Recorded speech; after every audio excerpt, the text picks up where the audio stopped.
What's up everyone, how are you all? Today we are back with another blazing Naruto story. What if Naruto summons Fenrir? If you enjoy then please like, share and do comments, and also check the description to original creator of this beautiful creation. A figure stood on top a rooftop looking at the village of her late lover. It has been 8 years since she left this place, 8 years since she left her child, her son. Now she had the time to make a quick visit and learn how her son has been living. She left him with the people she trusted.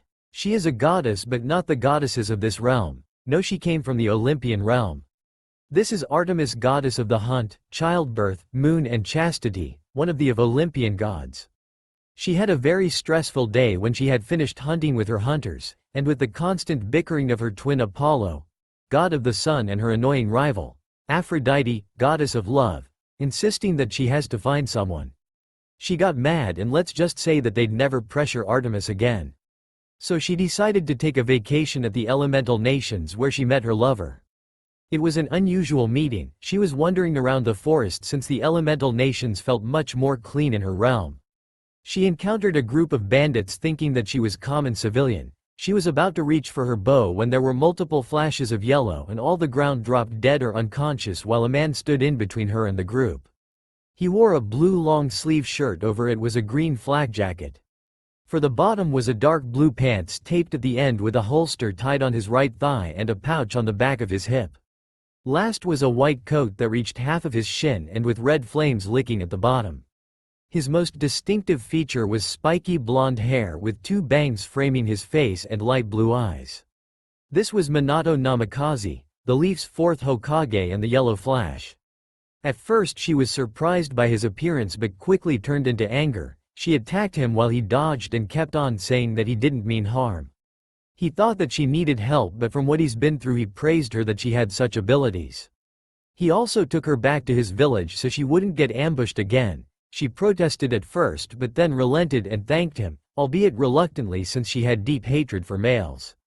She found out he was the leader of his village and quickly assumed that he would brag about his achievement and was surprised that he sheepishly admitted that he only became the Hokage when he stopped the Third Shinobi War. Minato had given her a house where she can live if she wanted to stay, and stay she did.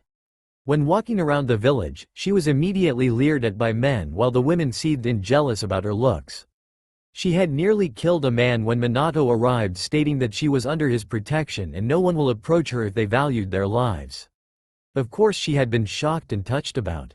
Shocked that he would do it even it could cause his position as Hokage change. Touched, because this was the first time a man had stood up for her, not counting Apollo or any of her family, since he did on his own will. After a few months they got to know each better. At first she didn't talk to him much. Just being silent and only answered like how an Aburame would with just a few words. Later she opened up and noticed that she smiled and laughed whenever she was with him. She was very confused about it and talked to Minato where he asked her out on a date. She blushed so hard when she had been asked so she could only stutter out a yes, like a certain Hyuga would.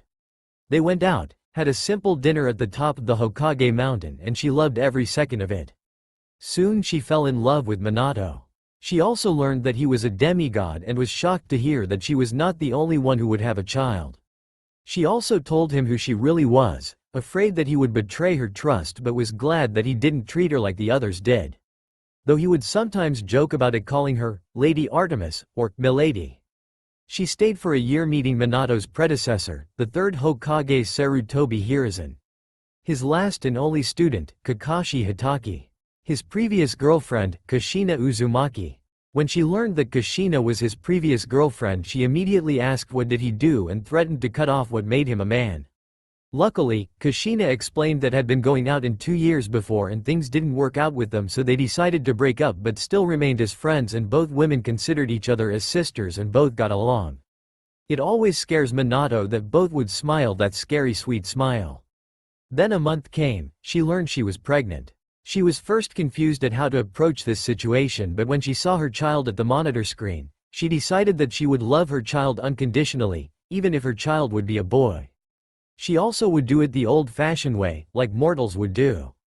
Then the day came her child would be brought to her world which, unfortunately, has to be done in excruciating long labor, that prompted her to shout at her lover, "When I get my hands on you, I'll make sure that I'll turn you into a girl, you bastard." She gave birth to a boy. Her son had blonde hair like Minato and blue eyes, but in those eyes had a twinkle of silver like hers. Just looking at him made an unmovable place in her heart. The happiness was all for naught. Because that day also was a dark day when a tailed beast, the nine-tailed fox, attacked the village, and it happened. Her lover sacrificed himself to save the village, and the only way to do that was to seal it. And the best sacrifice was her son. She was weak and stuck to her bed from giving birth. In that night, she silently cried as she held her son, Naruto, close to her as tears fell. Minato's spirit would not be able to go to her world afterlife, as this world is different. Those who were born in the elemental nations would go to the Shinigami, said world's death god.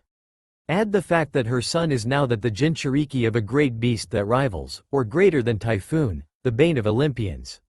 It had been 8 years that night, and 8 years the last time she was in the elemental nations.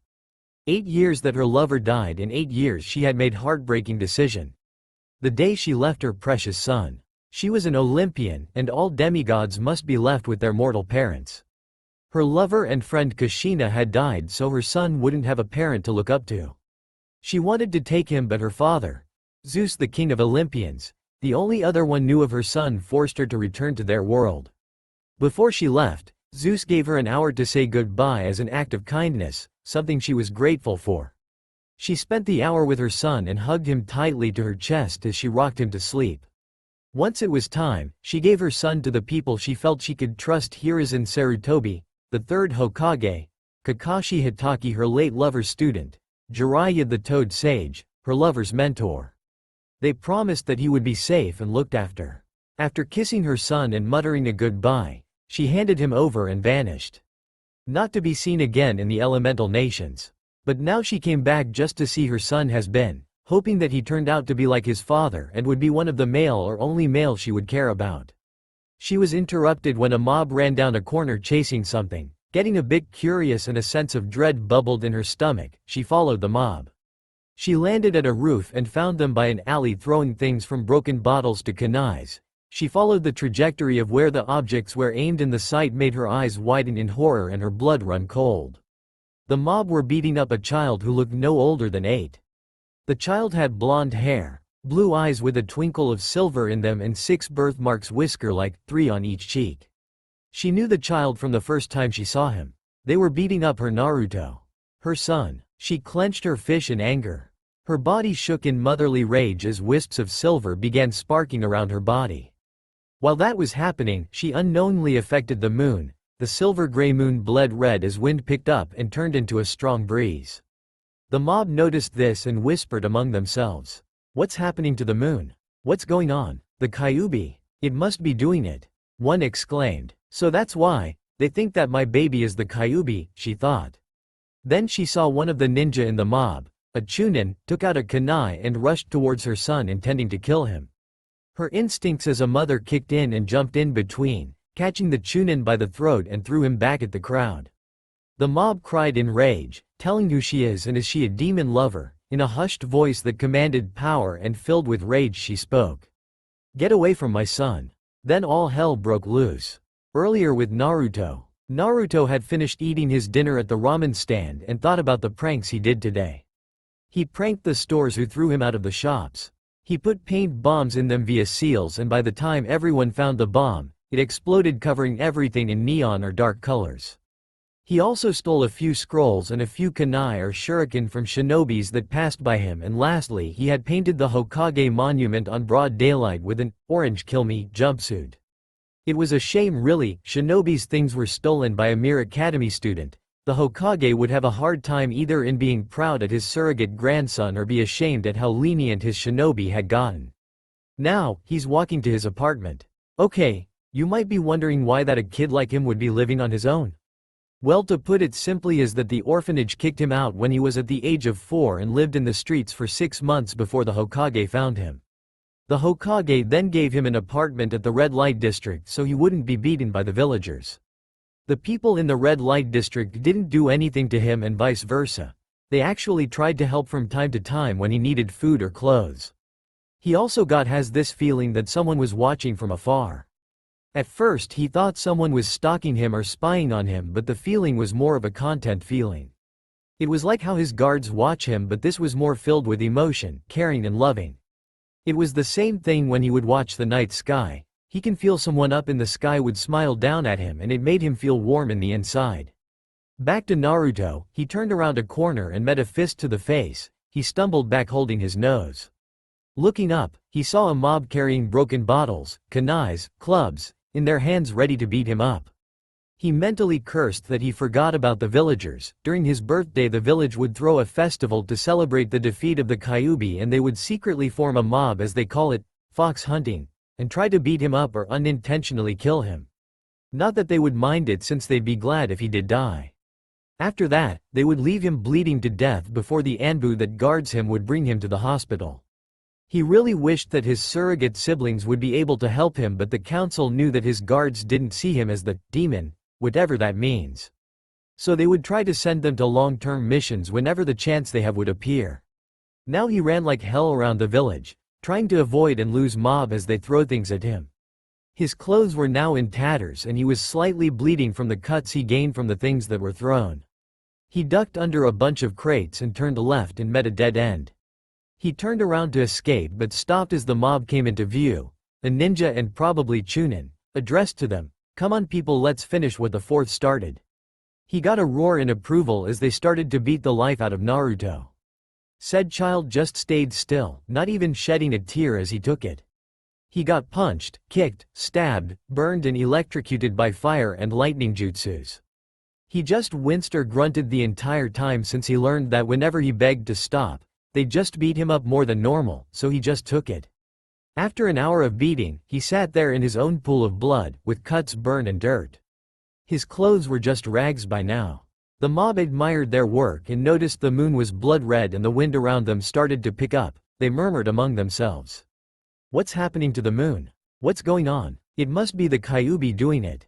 Kyuubi? What are they talking about? The boy thought as he slowly felt sleepy.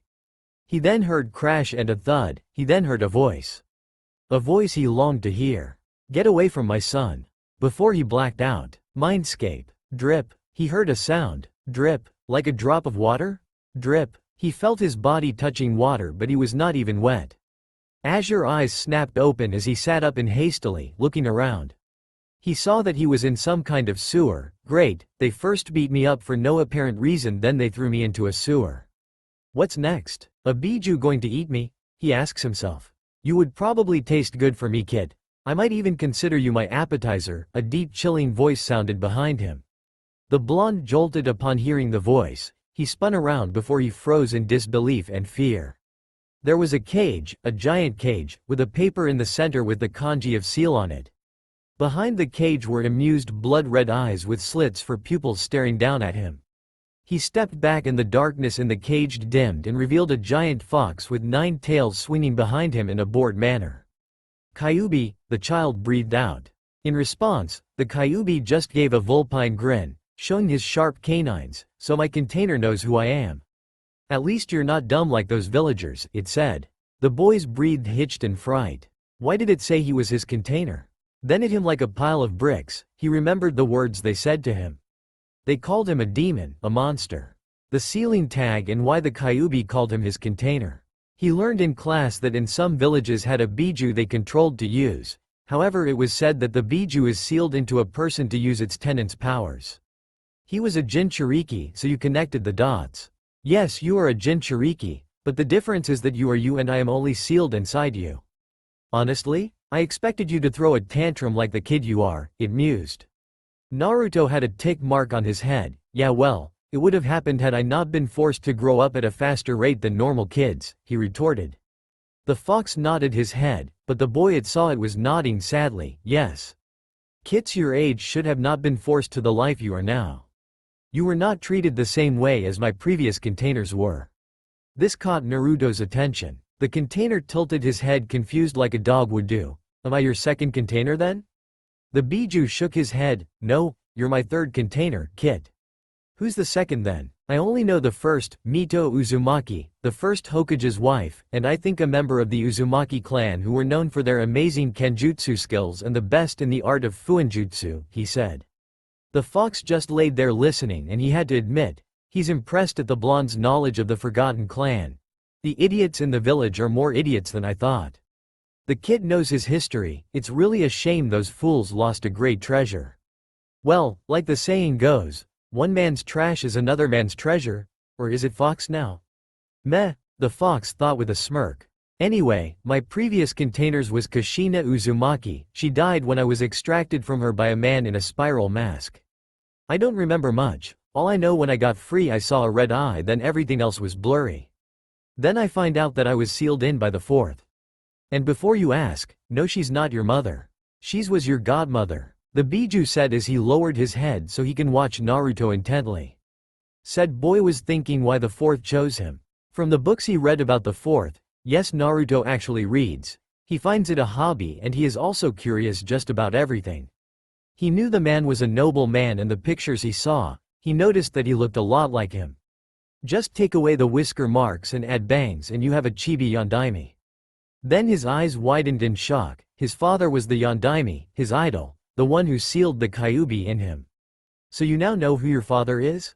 It sounded more like statement, but he got a nod still. Your father was an honorable man. He could not ask for anyone's else child to bear the burden of being a Jinchuriki, and even as a father, he was still Hokage, so he only had one choice, and that was to seal it inside you. He chose you because he believes in you.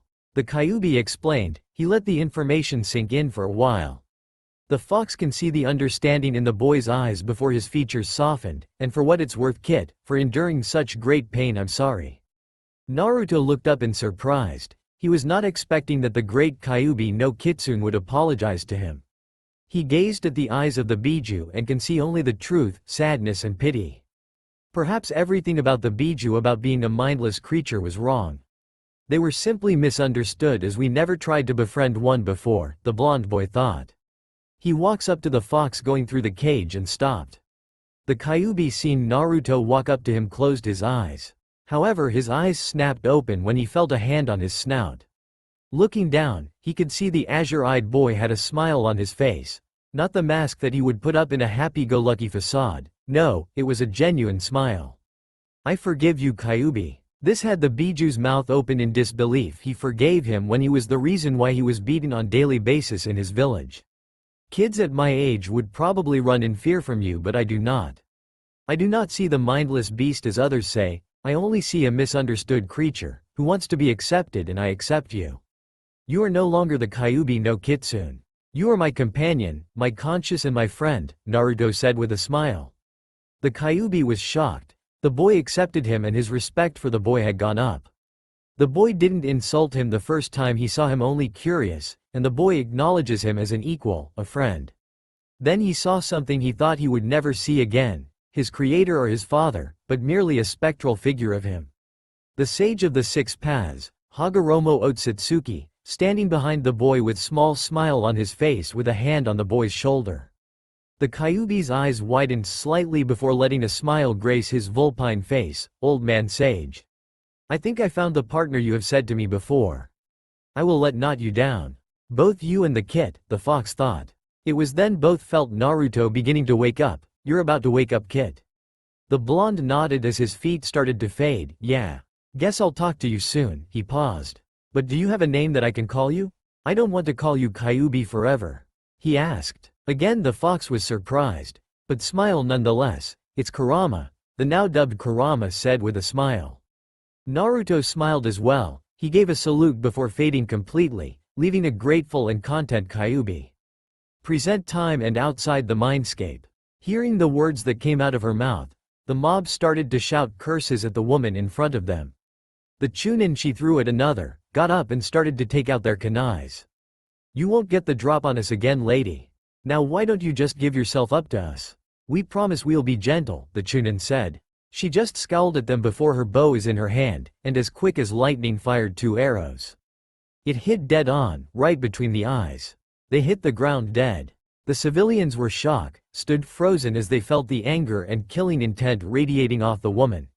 They can see their death flash before their eyes, and a few of them nearly pissed their pants. Artemis then gazed at the rest with her icy, cold silver eyes. Get lost. Her tone was the same as ice that could freeze an object. They didn't need to be told twice and scrambled back in fear, not wanting to feel the wrath of a goddess. Not that they needed to know that, but it would be good measure. When they finally left, she put her bow back as she went towards her son and kneeled down, taking his head in her lap. She could see numerous wounds on his body, and her body trembled again in rage and tears flowed down her cheeks. "My baby boy, I'm so sorry that I left you here alone. I should have taken you with me like I wanted. Damn those ancient rules," she swore. She pulled out a pouch that carried pieces of ambrosia. She then cut them into small pieces and put them in Naruto's mouth, helping him swallow. She then pulled out a small vial of nectar and allowed a few drops into her son's mouth. Once she felt like he's had enough, she put them away. She gazed over his body and can see that it was already mending the injuries. However, she noticed a faint red glow on wounds that were fatal and could hear the sizzling as well steam come out it. "I see you are watching out for him as well," she muttered. As she watched Naruto's body heal, she can sense 4 people coming to her direction. After a minute, the Hokage and 3 Anbu landed behind her. Hiruzen surveyed the surroundings and can see a woman with his surrogate grandson on his lap, but could see there was blood stained on the boy's clothes. Then 2 dead Chunins. Then both Hiruzen and the dog-masked Anbu saw who the woman is. They gasped as Artemis looked at them, more specifically at the Hokage. "Hiruzen, care to explain why my son is beaten on his birthday?" The other 2 Anbu, cat and snake, widened their eyes behind their masks when they heard that. They were also surprised when their teammate and Hokage bowed to the woman. "Artemis P, please let us explain. I have been trying to help young Naruto as much as I could, but when Minato died, the council took most of my power. I could only do so much as my age is already catching up to me," the old Hokage said. The dog-masked Anbu nodded as well. "Yes, Lady Artemis, I also have been helping Naruto along with my teammates who don't see him as the fox. We guard him in the shadows, but the council has been trying to send us to take longer missions, so we cannot help him at times like this." Artemis looked into their eyes and could see they were being honest, and they made good points as well. She could not fault them at all, but she was mad. Not at them, but mostly the civilian council and the elders. "It is all right. I can see that you are trying your best to help my son, and for that I am grateful. Thank you for listening to us, Artemis, but maybe we should take this to the tower so we can let young Naruto rest and I can explain to you what has happened," the monkey summoner suggested. Artemis agreed as she caressed her son's cheek, getting a small growl from his throat that sounded like a purr. They chuckled or giggled at this. Hiruzen then placed a hand on the goddess' shoulder as Artemis held onto Naruto. The old Kage gestured for the Anbu to follow as he used the body flicker technique, and they disappeared in a swirl of leaves. Hokage Tower. When they arrived, Artemis quickly set Naruto on a couch that was at the corner of the room. Hiruzen then gestured the Anbu to remove their mask, and they did so as Artemis studied them. The one who wore the cat mask is a girl who has purple hair that went down to her mid-back and had onyx eyes with supple lips. This was Yugao Azuki. The second wore the snake mask. She had black hair that was tied that had a fan shape and same onyx eyes. This was Anko Mitarashi. The last one was male, though she didn't hate him for the fact he protected Naruto from the day he was born. He had silver hair that stood up and had his left eye closed with a scar going down it. What made him special was he wore a face mask covering his nose down as he simply eye-smiled. This was Kakashi Hitaki, the last student of her late lover. Anko and Yugao face-faulted while Artemis growled in annoyance. Back then Artemis had tried to get rid of the stupid mask off only to fail, comically, before she gave up when she was pregnant with Naruto. The 2 Anbu, however, also tried but could never get it off. Their plan would always backfire when they thought they had removed his mask. "Hello, Lady Artemis," Kakashi greeted. Even if he was wearing a mask, you could see a hidden smile behind it. Said Goddess sighed, "And I thought you'd remove your mask when you already have one." She smiled softly at the one-eyed shinobi. "Thank you for protecting Naruto, Kakashi." The young teen simply chuckled. "It was no trouble at all, my lady. I've had a fun time watching him play pranks around the village. It makes things livelier and helps keeps 3 of us in shape. His stealth is simply amazing, already at Anbu level. Just before this he went on a pranking spree, setting up paint bombs inside shops, stole some jutsu scrolls from other shinobis, dyed the Hyuga clan's clothes in pink and drew on their faces while they were asleep yesterday, and he's just an academy student. Kakashi listed off, while the Hokage and both kunoichi either chuckled or giggled. The goddess beamed in pride at what her son did. Hiruzen coughed, trying to keep his laughter in control. Yes. I gave the boy permission to do it and said to think of it as stealth training. I might even go far and say he's a prodigy waiting to have the right teacher to teach him, the old man said. This time Artemis smiled widened. For her son to be complimented by a Hokage who was proclaimed to be the professor and the god of shinobi was an achievement. Hiruzen stood up from his chair and walked up to a wall with pictures of the Hokages. He walked over to his painting and bit his thumb, swiping his blood on it. It vanished and is replaced of two scrolls. Both were medium-sized but had different features. One had a gold ribbon with the insignia of a whirlpool and cloud of lightning, while the other had a red ribbon with the symbol of the leaf.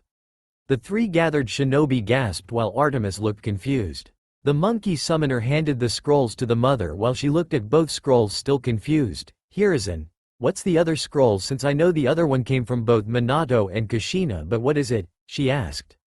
The third Hokage sighed. This is a copy of the Forbidden Scroll, where forbidden techniques are listed because they can kill the person who performs or needs too much chakra to do, he explained. Artemis' eyes widened before narrowing. I handpicked the jutsus that can be beneficial to Naruto and think of this as my gift for enduring the burden of a Jinchuriki for so long. The goddess smiled at him in appreciation before accepting. It's best that we go now. Zeus would notice me for being gone in the Olympian for too long, she said as she got ready to teleport both her and Naruto. Wait, Yugao suddenly spoke. The others were surprised at her, yes?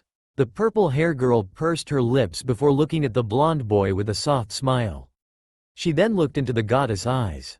I wish to go with you and be with Naruto. The others' eyes widened, bar Artemis when she saw the girl look at her son with a smile. I consider him as my little brother. When I first met him I saw him as a troublemaker, wanting to gain attention, but as I continued to watch him, I saw that thirst to get acknowledged by someone. I talked to him and that time was when I saw who he really is, a boy who was lonely and had no one. From that day I would always try to cheer him up and play with him when we were alone. The girl smiled softly at the sleeping blonde. Anko suddenly stood up. I'll go as well. I have been treated the same as him but never got beaten on daily basis. She scowled before continuing. I also see him as a brother and I instantly felt a connection when I protected him. I know that he deserves a better life, so if it means leaving this place then he'll have my help. Besides, he also promised remove to this curse mark on me when he was strong enough. She finished with a grin. Artemis faintly smiled. I will accept this if you accept my condition. The girls nodded, both determined to stay with their favorite brother in all but blood. Join my hunt when Naruto is old enough to go to camp. The hunt is consisted of girls that have a bad past with men. I'm sure you both have some situations about them at times. Both nodded sadly at this. Well, grab onto my arm and we shall take our leave. The girls did as they were told as she held Naruto close and looked at the Hokage and her late lover's student. Farewell Hiruzen, Kakashi. I wish you luck. A light enveloped as both covered their eyes before they disappeared, leaving the Hokage and Kakashi alone. With Naruto. Naruto's eyes fluttered open before a groan escaped his lips. He silently yawned as he sat up, looking around before he noticed that he was not in a hospital room nor his apartment. It was nice room, a couple of drawers and a desk that sat against a wall made of oak. There was a TV on a nightstand and there was balcony showing the night sky. He heard the door open and tensed, getting ready to defend himself. Though he was confused when a girl with purple hair wearing Anbu uniform, he blinked owlishly before he saw the cat mask on her side, then relaxed with a smile. Your cat? Yugao smiled. Yes, Naruto. It's nice to meet you in person finally, and my name is Yugao Azuki. Nice to meet you too, big sis. The boy suddenly remembered the words of the stranger who came, Mom. He panicked and pleading look at Yugao, asking if she saw his mom. The purple-hair girl expected this as she sadly shook her head, no. The blonde slumped depressed, his happiness leaving him. Yugao only giggled before she pulled out a folded paper and gave it to Naruto. Said boy tilted his head and looked curious at the letter handed to him. Thinking nothing of it, he opened and read it. Dear Naruto, I know this must be quite a shock to you, but allow me to tell you that I am your mother. I'm sorry that I couldn't be with you when you grew up, but our family has certain rules that forbids us from raising our children. You will understand it soon. If you or may not know this, let me tell you. Your father was Minato Namikaze, the fourth Hokage of the Hidden Leaf Village and the one who stole my heart. He loved you with all his heart despite only holding you at one time. When he died, it broke my heart, but leaving you was the greatest mistake I made. I left you to 2 out of 3 people who I trusted, and they did well in protecting and raising you. After finding out that your life was like I took you to my world. It may be difficult to adjust, but you have Yugao with you and you will come to love your new home, and I know you will make many friends here. I enrolled you in a school called at Yanxi Academy so you could interact with people your age and is required to go to school in this world. In the drawers are the world currency, some books about the history of this world and a map of the city you're in. If you also did or did not know, then you are the Jinchuriki of the Kyuubi. The villagers were blind to see you for the fox. Naruto heard a snort inside his head before quieting. Anko or snake, like Yugao and Anbu who watched over you, is here with me, but you'll see her soon. I have already told Yugao this, so she will guide you and help you. My son, I know that you have questions, but I ask you to be patient and all will be revealed in time. I love you with all my heart, my little maelstrom, and I am always watching over you. Love, your mother. P.S. Read up on Greek mythology, it will come in handy in the near future. Naruto slowly put down the letter as he silently sobbed in tears. He was happy that his mother didn't happen and learned that she is still alive and also love him. He felt a pair of arms wrapped around as he leaned on to his big sister in all but blood. Yugao only soothed the blonde boy with calming words as Naruto tried to control his sobs. Kurama also did the same in his mind. He would have done the same thing if he was in Naruto's place, if he found that he has a mother was alive and loves him.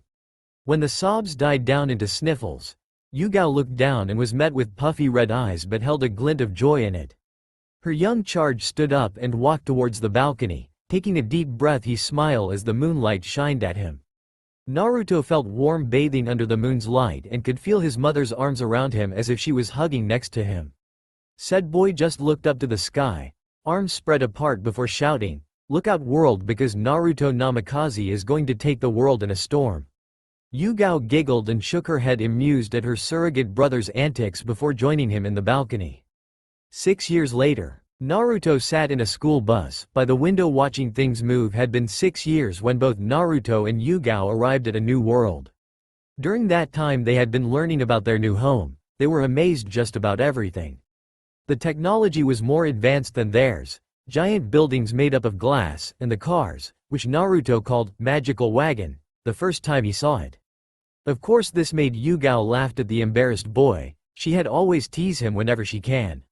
Of course he entered at the school his mom had enrolled for him called Yanxi Academy and started at 1st grade. At first he had a hard time struggling since they learned he had dyslexia, meaning the words would jumble around that he would read it all over again, and ADHD, basically he couldn't still.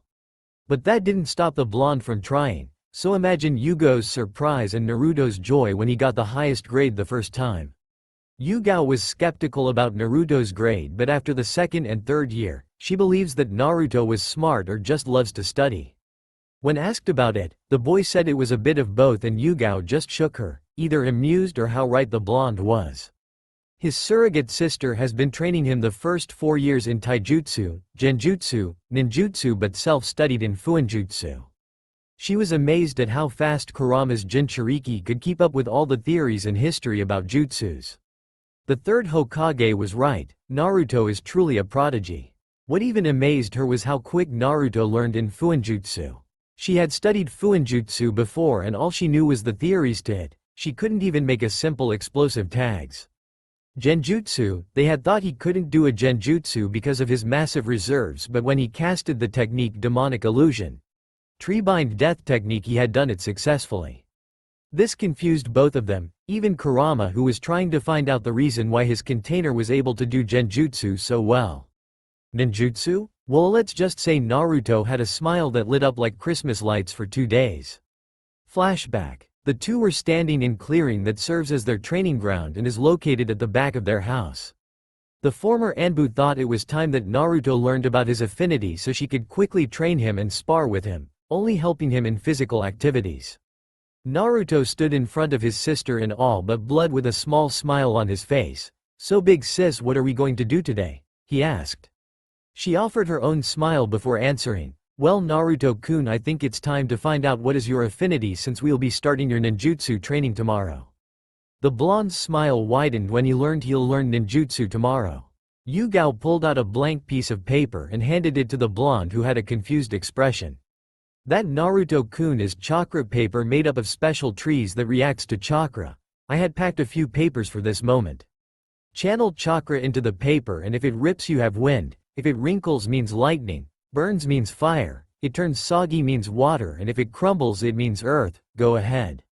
Said boy nodded and did as he was told. Instantly, the paper split into 4 pieces. The furthest left wrinkled with lightning sparking every now and then, next turned soggy with drops of water falling, the other crumbled that it turned to dust, and the last burned to ashes. Both blinked at that. Yugao shook her head thinking it was some kind of mistake while Naruto was not sure. So Yugao handed the boy another and let him try again. The results were the same. Yugao's eyes were wide as saucers and her mouth agape. I impossible. No one can have that many affinities. Let alone all basic elements, and all of them are strong. She exclaimed. Naruto's smile was almost similar to Guy's smile. He then thought if it had anything to do with Kurama, and speaking of the fox, no kid, I have nothing to do with your affinities. All of it are natural, so meaning it's only you, but with me inside of you it must have strength in it. Also I think you could make sub-elements with how your affinities are so strong. The Biju explained. The boy nodded and saw that Yugao was about to ask. Yugao, Kurama says it hasn't anything to do with him. It's all me, but with Kurama inside of me I think I have strong affinities for all elements and possibly sub-elements, the blonde Jinchuriki said. Yugao sighed before nodding and instructing him to make clones for training. End flashback. Learning that he had all elements as affinities, he made 100 clones for each element to train with. So far he had finished wind, fire, and water while he struggled with lightning and earth manipulation. Unfortunately he didn't get the chance to train sub-elements yet. While doing that, he made another batch of clones for Fuinjutsu and he was at level 3 now, almost 4. As his clones did their task, the original didn't slack, so he sparred with Yugao at least once a week and do his usual training routine, which consisted of 50 push-ups, sit-ups, pull-ups and 20 minutes jog around the house. He would increase the exercises 25 each and add 5 minutes to jogging. Training his shinobi skills were alright, but he also kept up with his studies in school as well, and he always got the highest grade. This made him happy, and Yugao would reward him a 1 jutsu for each element if he did. He didn't, at least, as it made him more determined since he loves learning new jutsus. Now he was currently in a field trip. Sitting by his side was a black-haired boy with sea-green eyes. This is Percy Jackson. He was shorter than most of them, but then again Naruto had only started eating right when they arrived in their new world. The blonde stood respectively at 5'5". He was brought out of thoughts when Percy elbowed him. Keep staring and people might combust, he joked. In response, he eyes smiled and said, we could only hope. He also found out that Percy too had dyslexia and ADHD. He admitted that it might be a coincidence they did have the same deficiency. Though the difference was that Percy had low grades, at least third to the last. Even if Naruto did help, he still didn't get high grades. Guys don't joke about things like that, another person spoke and seated beside Percy. From that friendship came with another, Grover Underwood, a Caucasian skin color, short curly brown hair and brown eyes. The most notable thing about Grover is that he uses crutches because he had injured his legs when little, thus crippling him. Though it couldn't be true since it never stopped the crippled boy to run on enchilada day, it baffled everyone on how he does that. However, the blonde's heightened senses picked up their scents and wondered why Grover's smelled like a goat while Percy's scent smelled like the ocean.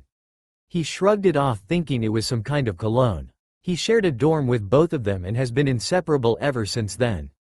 Although when they learned that Naruto didn't have parents and only had Yugao as his guardian, they sympathized for him. So Percy decided to let his friend meet his mother one time on Christmas. Sally Jackson was honestly a kind woman from what Naruto has seen, and Yugao readily agreed with her little brother. Then Gabe Ugliano, Percy's stepfather, couldn't care less if Percy got a friend and rambled on how he would have to pay both of them, Naruto and Yugao, with his money.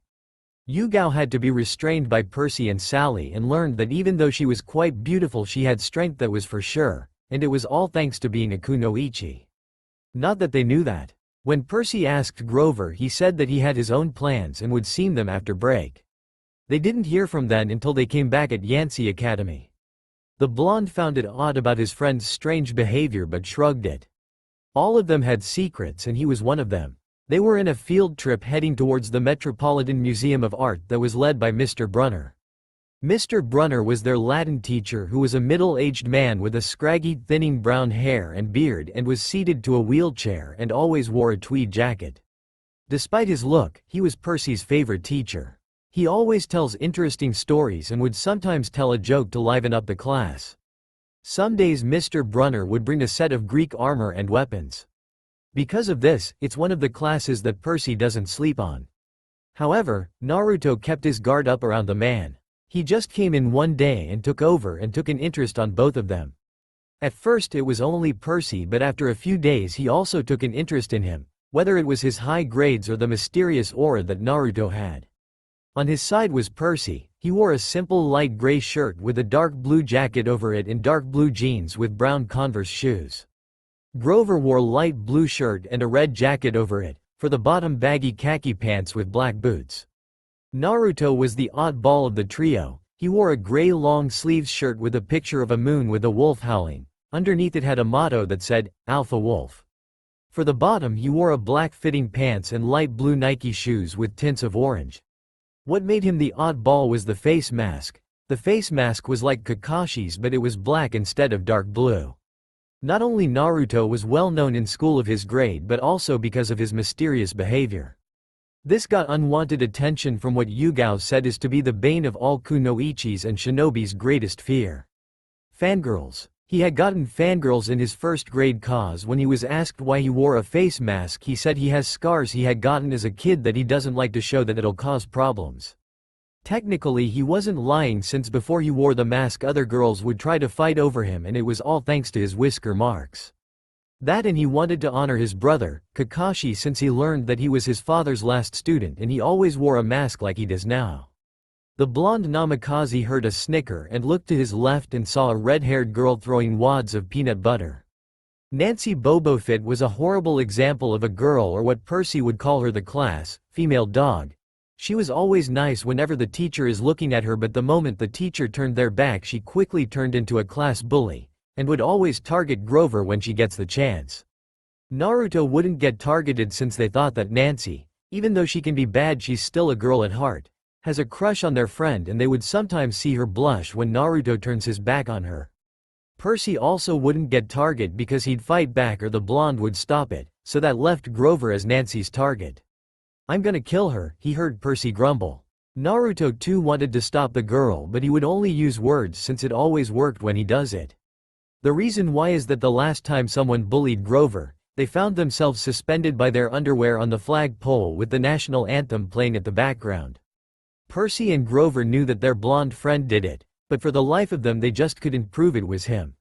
Nancy continued to pelt peanut butter and bread at Grover before Percy started to stand up. That's it. Before he could though, he saw a gleam in Naruto's eyes. A gleam that promised humiliation and pain. He smirked before calming down. The girl was about to throw another one when a paper shuriken embedded at the side of her chair. Everyone also saw it and looked to where it came from, and it was from the blonde itself. Ms. Bobofit, I would like you to stop throwing food things at my friend or you'll end up getting pranked by someone. Instantly she behaved like a puppy dog, as did everyone around them bar Percy and Grover. All of them knew that it was Naruto who pranks someone if they did something to piss him off or mess with Grover or Percy. The bus entered the parking lot and the class began to file out. Naruto looked at the museum in amazement. Even after all this years of being in this new world, he still can't help but wonder what are the capabilities of technology. They walked in and saw many things pertaining about Greek mythology. He glanced to his side and saw Percy's mouth hanging open in awe, and both Grover and Mr. Brunner's face brightened when they entered. He wondered what got them so happy about Greek mythology, since he always reads about it. He decided not to think about it and get Percy out his state. If you don't close your mouth, a fly will go in it. Percy promptly shut his mouth while he glared at his snickering blonde friend. The three friends paid attention to what was said in the back of the group, listening of how Athena made a chariot and Poseidon made horses out of seafoam. Percy leaned to his friend and whispered, I bet it'd be cool to ride in one of those. Naruto agreed instantly with an eye smile, it's fun and dangerous. I like it. Grover, however, did not feel the same with his two questionable insane friends and groaned. I swear these two are gonna be the death of me. Then a teacher walked up to the two in question and reprimanded, keep up Mr. Jackson, Mr. Namikaze. This is Mrs. Dodds, this is their teacher in math and she always wore a leather jacket even though she was more or less between 50s and 60s years old. She had joined when their previous teacher mysteriously disappeared. For some apparent reason she held a strong dislike for Percy and would always call him out if he didn't know the answer to the question. They continued as Mr. Brunner led them in front of a statue of a girl called Steel. Percy, Grover, and Naruto listened intently but Nancy and her friends snickered making crude comments about the statue. They ignored them until Percy heard Nancy say the statue was naked and promptly shouted to shut up. This was heard by Mr. Brunner and asked, Mr. Jackson, do you have anything to say? No sir, he replied. Nancy and her friends snickered, busted. She would have said more if Naruto didn't give them a glare. Percy looked at his friend grateful and looked back at Mr. Brunner and saw him pointing at another statue. Only this time, the statue was a man and held two kids in his hands and both hovered about his opened mouth. Percy recognized it instantly, that's Kronos eating his kids. Yesen? Naruto could tell their teacher was not satisfied with his friend's answer. And he could see that Percy seemed that he couldn't remember much so he decided to take the attention off his friend. Kronos, the king of the Titans, ate his kids because a prophecy was foretold that his kids would someday take on his rule. He didn't like that so he ate them while Mother Rhea, his wife, hid their last-born Zeus. When Zeus grew up, he tricked his father into barfing up his siblings. Ew! The girls complained as Naruto, Percy, Grover and Mr. Brunner rolled their eyes. The blonde continued, the war occurred between the gods and Titans. The gods won and peace settled with Kronos' 3 sons took control with Zeus the king of the gods and domain of the sky. Poseidon, the king of Atlantis and domain of the sea, and lastly Hades, king of the underworld. He finished leaving Mr. Brunner and Grover impressed while the others looked on board. That is correct Mr. Namikaze. When the gods ruled they had children. Mr. Jackson, what is the term for these children called? Percy thought and recalled some lessons from the teacher. They were called demigods, right? Part god and part human? He said unsure. Exactly, for years the god has been having affairs with mortals and some believe they still do. This got some of them murmuring among each other about being a cool demigod and the likes. However, Nancy thought otherwise, like we'll ever need this to apply for jobs. Why did Kronos eat his kids? Who are the Greek gods? She grumbled but 3 people heard her. And why Mr. Namikaze, Mr. Jackson? Mr. Brunner said, to paraphrase Ms. Bobofit's question, why do we need to know all this? Grover then leaned a bit next to said girl and muttered, busted. Shut up, she whispered harshly while Percy seemed to think about it before shrugging, I don't know sir. Naruto stayed quiet as he thought about it. It seemed that it had another meaning to it but there were many possible answers to it. He looked up to meet the crippled teacher's eyes. There are many answers to that but the one I have in mind sounds ridiculous and some might call me insane for it but it could help us learn from the mistakes of the gods and for the future, he said. Mr. Brunner nodded satisfied with the answer he gotten while Grover looked at his friend in a new light. Excellent answer Mr. Namikaze, full credit to you and half credit to you Mr. Jackson. He clapped his hands gathering their attention. Now Mrs. Dodds, I believe it's time for lunch. Said teacher nodded and beckoned everyone to follow her. The blonde Namikaze was about to follow but stopped when he saw an open door. Curiosity getting the better he walked in and found a big room with a statue in the middle. He gazed at the statue, feeling a bit drawn to it. The statue was a woman who had long hair that reached down the middle of her upper back. She wore a dress that stopped above her knees and wore sandals. Over the dress was a green cloak with silver linings at the edges. She carried a bow on one hand and an arrow on the other. By her side stood a wolf, both looking dangerous and deadly but at the same time beautiful and graceful. He spotted a plaque in front of it. He tried to read it but thankfully he didn't need to since he saw a symbol of a moon and arrow with a crescent moon behind it. He knew the symbol already, it was the symbol of Artemis. A voice broke Naruto in his trance and looked behind him and saw Mr. Brunner wheeling towards him as he continued to speak, goddess of the hunt, moon, childbirth, wild animals and chastity, He finished as he gazed at the statue and sitting. Shrugs asterisk, next to the blonde. Sorry Mr. Brunner, I just saw it and couldn't help myself. I just feel like something is calling out to me, ya know? Also I always liked reading Greek mythology, he said sheepishly. Said teacher looked at the boy analytically before shaking his head with small smile. It's okay. It's good to see someone like you is interested in Greek mythology. Naruto nodded in agreement before looking at the statue again. I know she took an oath because of a guy named Orion, but what did he do to make her remain a virgin? Some say she mistook him for an animal when she was hunting. Others say she was tricked by her brother Apollo, or he greatly angered her and betrayed her trust. But only Artemis could answer it herself. Naruto was skeptical about the choices, but he had a feeling that it was mostly the latter, and whenever he had a feeling then he'd follow his guts, and his guts never let him down, not once. And the last part, Mr. Brunner said as if she was real, but it couldn't because gods weren't real. Snored asterisk. Gods aren't real? Really, Kit? You're from another dimension with ninjas doing the impossible and control the elements, and you're saying that gods aren't real? If there's one thing that all dimensions have in common is, the impossible is possible. Kurama spoke in Naruto's head. The blonde mentally shook his head. That is true, but I'll believe it when it's real, and I'd want ramen for a week if it was real. Deal. Deal. The Biju's evil snickers made the blonde uncomfortable, but nevertheless he wouldn't go back on his word. That's just how he is. He was gently shook by his teacher and led him outside. Come along now, wouldn't want the rest leave us when they finish, he said. During lunch, the group sat at the steps of the museum as they watched cars drive by and people walk or taking a break from work. The sky looked really bad, as a storm might be brewing tonight since dark clouds almost covered the city. Lately, the Kyuubi Jinchuriki noticed in TV news spoke about the world floods, hurricanes and big storms were forming, leaving the weather reporters confused at the strange weather patterns. Then there was a guy, a hobo from what Naruto can tell, holding up a sign saying, "It's the end of the world." The trio of friends sat down near a fountain as they ate their lunches, and Naruto eating his ramen silently. Nobody could understand how Naruto could eat with his mask on and how he was able to keep his ramen warm.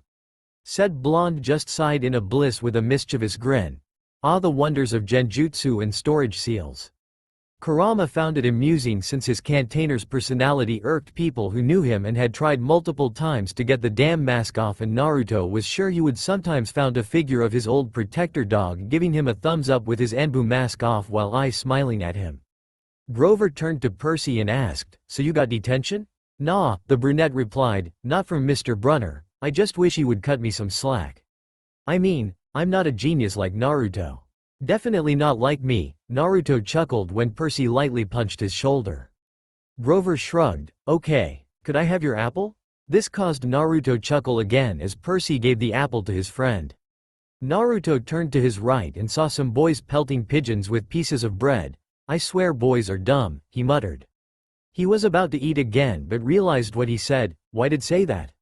The three friends continued to talk about the field trip when Nancy and her group walked towards and, accidentally, dropped her lunch on Grover. Oops, she grinning, and everyone could see bits of Cheetos between her teeth as the others laugh at Grover.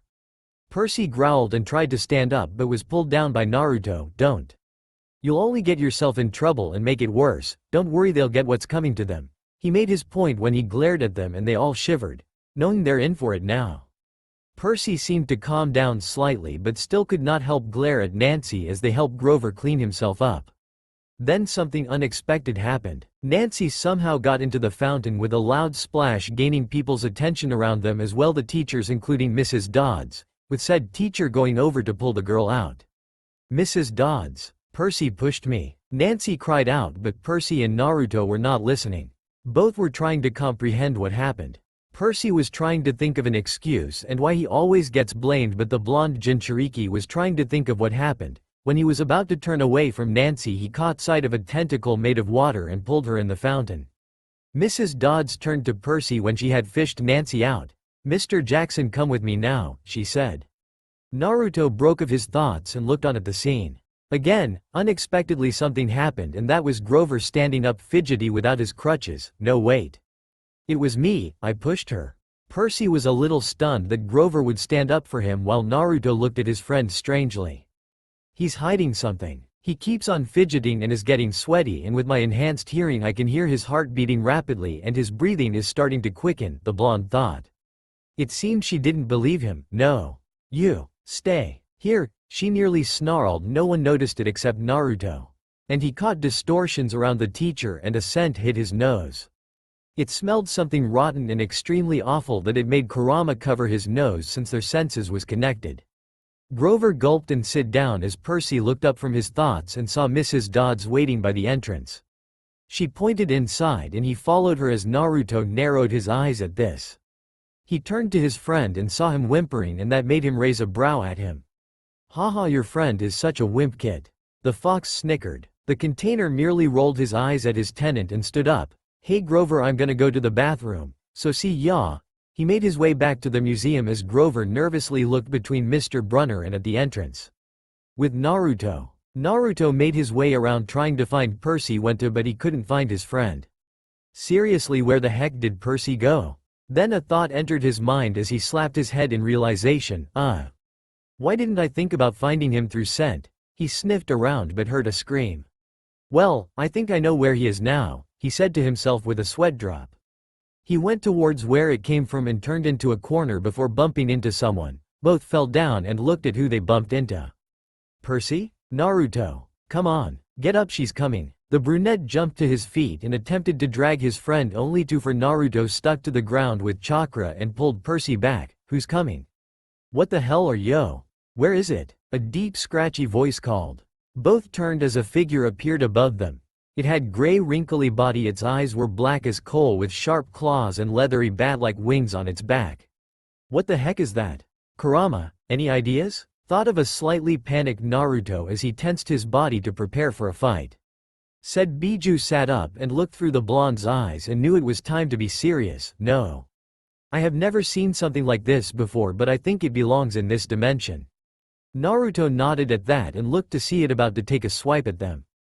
Grabbing Percy, he pulled them down in time to dodge its attack. He ran towards it and jumped, sending a spinning kick to the head. It got knocked back and slammed into a wall hard. I won't be nice again, so tell me, where is the lightning bolt? The creature demanded. Naruto looked at his friend and gave him a look that said, what did you do now? Don't look at me. I don't know what she's talking about, and that thing is Mrs. Dodds. He exclaimed. Naruto looked at him in surprise. That thing is Mrs. Dodds? He didn't had time to answer because he was forced to backflip from swipe from her. He reached into his side before he forgot about his weapon pouch in the dorm. Damn it. Big sis was right. I should have sealed my pouch on my pants when I had the chance. Guess I'll have to resort to ninjutsu.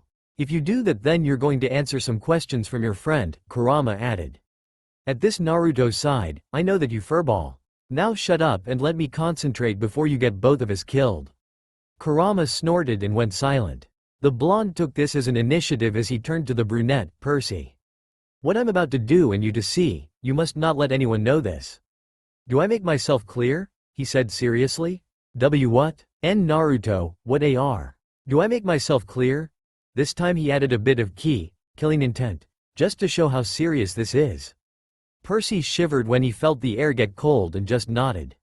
Naruto nodded and turned to Mrs. Dodds as he made hand seals. Try this. Wind style. Air bullets, he shouted. Blast of winds shot from his mouth and formed into bullets and hit the monster teacher directly. Not giving her a chance to recover, he held the tiger hand seal. Fire style. Fireball. This time he shot narrow flames out of his mouth before it grew into the size of a basketball and burned Mrs. Dodds slightly. She hissed in pain and anger as she glared at her new target. While this happened, Percy perfectly imitated a fish at what he saw. Mrs. Dodds stood up shakily, anger clearly seen on her ugly face. What the hell? She should have died when she received both attacks directly, Naruto thought, stunned. You'll pay for that. She bared her fangs and Naruto was nervous since his jutsus couldn't wound or kill her. Percy just looked on at the fight, his fear forgotten and overlapped by awe at what his friend did. They then heard the screeching of wheels, and when they looked over, they were surprised Mr. Brunner there slightly panting in his wheelchair. What ho boys, he shouted and threw something to both of them. They caught and looked at their hands to see a pen for Percy and a moon crescent keychain for Naruto. They looked at their items before deadpanning at the man on a wheelchair. What are we supposed to do with these? Percy fumbled with the pen and accidentally twisted the cap. He pulled his hand back as the pen morphed into a sword about the same length of his arm. "Whoa," he said, amazed. Naruto looked at the item in his hand and decided to squeeze it. Like Percy's, it morphed, but instead of a sword it became 2 pairs of 3-pronged kunais. Naruto's signature weapon, only it was forest green in color and had silver wolf designs on it. "Well, let's kick some monster butt," he exclaimed and rushed towards Mrs. Dodds with Percy behind, although he was still shaking in fear a bit. Die! She dived down with her claws ready to kill, but thanks to Naruto's reflexes and speed, he saw it a mile away and ducked under her and slashed both at her shoulders and gave a kick to the chest. She hissed in pain and collapsed on the tile floor immobile. The blonde saw this and used this as an advantage. "Now Percy. Finish her." Percy ran towards her and swung the sword horizontally and cut her head off and exploded in golden dust. Percy looked at where Mrs. Dodd's last place was and didn't understand what had happened. Did they kill her or did she vanish? Naruto looked around and saw that Mr. Brunner was not with them. They looked at their hands and saw they only held a pen and a keychain respectively. They quickly left, not wanting to gain attention nor explain what had happened. They walked back outside heading towards Mr. Brunner but got intercepted by Nancy. "Where the hell have you been? Mrs. Kerr just told us we're about to leave," she sneered at them. They blinked owlishly and asked, "Who?" She just rolled her eyes and left. The boys then noticed that her clothes were now dry, like it was never wet to begin with. They asked Grover what she meant, but all they got was a stuttering answer from him.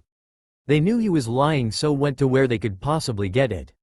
They walked up to Mr. Brunner, who sat in his wheelchair and had an umbrella attached to the back of his chair reading a book, like he never moved at all. He looked up and smiled. "Ah, Mr. Jackson, you found my pen. Bring your own pen in the future for writing purposes." "Mr. Namikaze, that would be my charm, so please hand it over." They did so and asked him if he knew about Mrs. Dodds. All they got was a blank face. "Who?"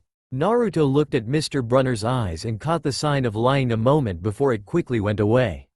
Mr. Brunner had a frown on his face. "Are you boys all right? There is no Mrs. Dodds on this trip. There is not even a Mrs. Dodds this school year," he said and leaned forward, concern lacing his voice. Percy stood gobsmacked. He knew what he saw wasn't his imagination because it had happened before, so he knew it was real but could not confirm it. Naruto meanwhile looked away in thought and his eyes narrowed. "Kurama, you there, bud?" he called in his mind. "I'm here, Naruto. Everything is real, I can tell you that, but with how everyone but your friend Grover and that teacher Mr. Brunner do not know this monster known as Mrs. Dodds, then I guess someone must have erased their memories and replaced or used a genjutsu on them. And no one else except you, Yugao, and that Anko person came from the elemental nations." He grunted since the fox didn't like things that didn't have answers to make them understand. "I know that, but maybe someone from this dimension can." "Yes, it's possible, but for now don't bother it and act like you don't know, or that Percy Brat might not trust you anymore. Now, we'll discuss this later." The blonde ninja looked at Mr. Brunner to see him talking with Grover and said listened as he discreetly glanced at them. He narrowed his eyes. "They know something and I'm going to find out if it's the last thing I do." That was Blonde's last thought before he and Percy got on the bus to get back to school. Percy is really confused. He didn't know what to make up of his life because every time he's been to school something weird happens. And during the field trip just became the #1 weirdest things that has happened. Why is that? Well, his math teacher, Mrs. Dodds, was able to turn into something akin to a monster, or really is a monster. Then he discovers that Naruto can spit out wind and fire out from his mouth. Yep, life is good for him. Naruto couldn't say the same. He had to keep Percy quiet when both of them were alone, or someone passing by might hear them. When he was sure they were alone, he placed a silencing barrier on the wall and locked the door with a security seal. He then explained that he came from another dimension where ninjas live and control the elements and do the impossible. Percy demanded a demo and he did, by walking on the wall and sat on the ceiling. He also said that Yugao was also a ninja and his mother, who apparently was alive, brought him to this dimension. It took Percy a while to let the information sink in, but he admitted that it was cool to have some kind of super friend. Naruto just deadpanned at him. "That's it? All you like about is me having powers?" When Percy gave a hesitant nod, Naruto sat in a corner with a storm cloud above his head and comically crying tears, all the while drawing circles on the ground, and kept muttering about, I'm not worthy. All he wants a super friend. Percy's sweat dropped when he realized he made a mistake and promptly apologized, and was forgiven instantly with Happy Blonde Ninja. Percy also tried to figure out what happened to Mrs. Dodds by saying some phrases that was said by her or asked others if they knew her. All he got were stares from others and Nancy asking if he was an idiot. But when he asked Grover, he knew he was lying. The blonde Namikaze knew that as well but decided to take more of a stealthy approach. However, they had a problem, and that was a Latin exam. Currently they were inside their dorm reading. Naruto was at his bed reading with two clones at a study table, and Percy was sitting at the foot of his bed desperately trying to read but to no avail. After a few seconds the brunette gave a cry of frustration and threw the book across the room and mistaken hit a clone. Luckily Naruto was prepared and made another clone to replace. Ah, I can't tell the difference of this Chiron and Karen person. The blonde and his clones looked at each other and smirked silently. Well, for one, Chiron is the one with I. And is the trainer for heroes or demigod heroes, and Karen with the A. is the one who is a ferryman of the underworld and transports souls to said hell. The three Narutos finished each sentences with an eye smile. Percy let out a growl in irritation as his eye twitched. Easy for you to say. You're a guy who makes clones of himself and doesn't worry about dyslexia like I do. How come you can be relaxed when this is so hard? He shouted at him. Luckily Naruto made sure that the room had a silencing barrier and security seal keyed with his chakra. The blonde gave a shrug as his clones continued to read. Don't know, but Yugao says that I'm just smart and I like reading. You could say it's a habit, so I usually don't get easily frustrated. Percy sighed before picking the book he threw and asked to open the door since the ninja explained about the use of the security seals and only he had access to it. I'll just go ask Mr. Brunner for help. Maybe he won't mind. Naruto just nodded and glanced at the door out the corner of his eye. When the door closed he made a third clone and channeled chakra into his arm. A seal glowed before smoke appeared and held a mask in his hand. This mask was the same as Yugo's and other Anbu masks, but this mask was a wolf. Now you might ask why he got a wolf when he could have gotten a fox?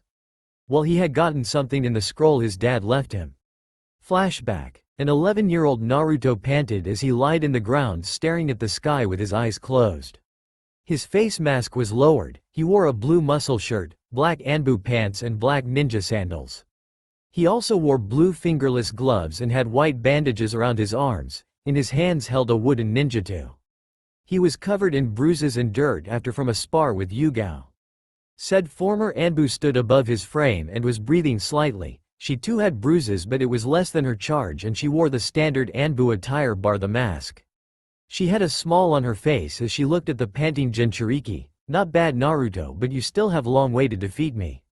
However, I can tell you're learning faster in Kenjutsu, Ninjutsu and Taijutsu. Even though you somehow have perfect chakra control, you still don't like Genjutsu. You have to use everything in your arsenal if you want to win, she lectured. Naruto just nodded. He was tired to argue at the moment, and he had scroll that his father left for him and he wanted to check what it was. He pushed himself to sit up with a groan. He channeled chakra into his right wrist and in a poof of smoke a large scroll appeared. Yugao looked at him curiously as he read the scroll. When he reached the last line his jaw dropped and his widened to the size of plates. This confused Yugao. What did he find out just to be shocked? She thought to herself. Walking behind him, she looked over his shoulder and read it. Like Naruto, when she read the last line she went into shock and disbelief. In Naruto's hands was a summoning contract, but not just any contract, it was an elemental wolf contract. Naruto broke out of his shock and had stars in his eyes, his pain long forgotten with the new impossible contract. He looked at Yugao with a pleading look. Big sis. How do you sign a contract? I want to sign this since dad left it for me, and maybe they could help me train in my affinities as well, please. He said as his eyes watered and his lips quiver. While Naruto may be 11, he still looked cute in his age because he still is short for someone his age, and add the whisker marks, then you have an adorable Naruto. Yugao, while still a kunoichi, she still is a girl in heart and mind, so she did the logical thing that even a goddess couldn't resist. She glomped the blonde in a hug and rubbed his cheeks, getting a purr from the boy as he tried to loosen her hold and get her to teach him summoning. After a few minutes, she pried away from him while he laid the scroll on the ground. He looked at her waiting. Okay Naruto, first you have write your name in blood in the column, then when you've finished I'll show you the hand signs. Practice it for a while and when you memorize it, then build up chakra to summon, she explained. He did as he was told and practiced. For 5 minutes he practiced until he got it right. He looked at Yugao and she gave him a smile of encouragement and gave a nod in return. Biting his left thumb he swiped his blood on his right palm and went through hand signs, boar, dog, hare, monkey, ram, summoning jutsu. He yelled as he slammed his hand on the ground. Seal formulas appeared around his hand and a large smoke appeared. The reason for this is when he gathered his chakra he gathered about 3/4 of his reserves. Thus he unintentionally summoned the leader. When the smoke dissipated they looked up and what they saw made them gulp and take a step back. Standing in the once empty clearing was a wolf as tall as Kurama. It had gray silky fur, amber-orange eyes that glowed with slits for pupils. It had red cloth tied around its neck. Another noticeable thing is the silver arm guard on its forearms. Its teeth glinted in the sun showing its wolf-like smirk. "Who summons me?" it bellowed. Swallowing the lump of nervousness, the boy took a step forward and bowed. "It is I, Naruto Namikaze my lord," he spoke in a respectful tone. Yugao had drilled manners in his head should he encounter someone rich or who has great authority, and he was thankful for this kind of occasion because he didn't want to get eaten too soon. The wolf looked down and closed his eyes and started to get smaller, surprising the two ninjas. Yugao had told Naruto the legendary Sannin's summoning and only Tsunade Senju's summoning. The slug contract and its holder Katsuyu could be in different sizes. The wolf shrunk into the same height of Naruto, which made said blonde pout. Why couldn't he just grow bigger already? He had been eating the right food and slept early, just why? Yugao silently giggled at his expression as the wolf sat down in front of the boy. "Naruto Namikaze? My name is Fenrir. Now what is the reason you summoned me here?" he asked. Getting up from his bow, he took a deep breath and looked at the wolf in a determined look. "I wished to prove myself to be your summoner Lord Fenrir," he said. The wolf crouched a little so he was eye level with Naruto. "Then I shall judge you in learning your memories. If I deem you worthy then you'll be our summoner. However, if you do not exceed my expectations then your name shall be removed from our contract and you can no longer summon someone from my clan," Fenrir explained. Naruto just nodded before pain kicked in. He wobbled a bit but he steadied himself. He could see memories about him, the glares, the harsh words and the beatings he got from the villagers. He would have cried but he didn't want to worry Yugao and look weak in front of Fenrir. Then his mouth slowly formed into a small smile.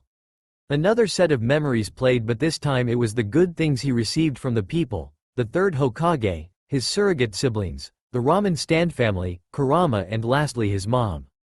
He smiled at the thought of the people that was precious to him. He may have not met his mom but he couldn't care less. She had gone back for him when he needed and he was grateful for that. A growl broke him out of his thoughts and looked at the wolf summon in surprise.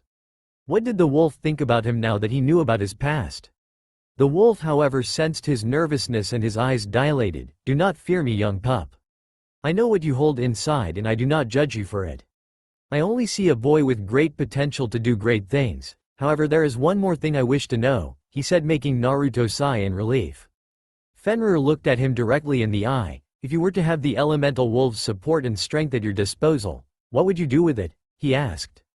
The blonde Jinchuriki looked down for a second before looking back at the boss summon with a determined look. "I'll protect my precious people that I have now and meet in the future.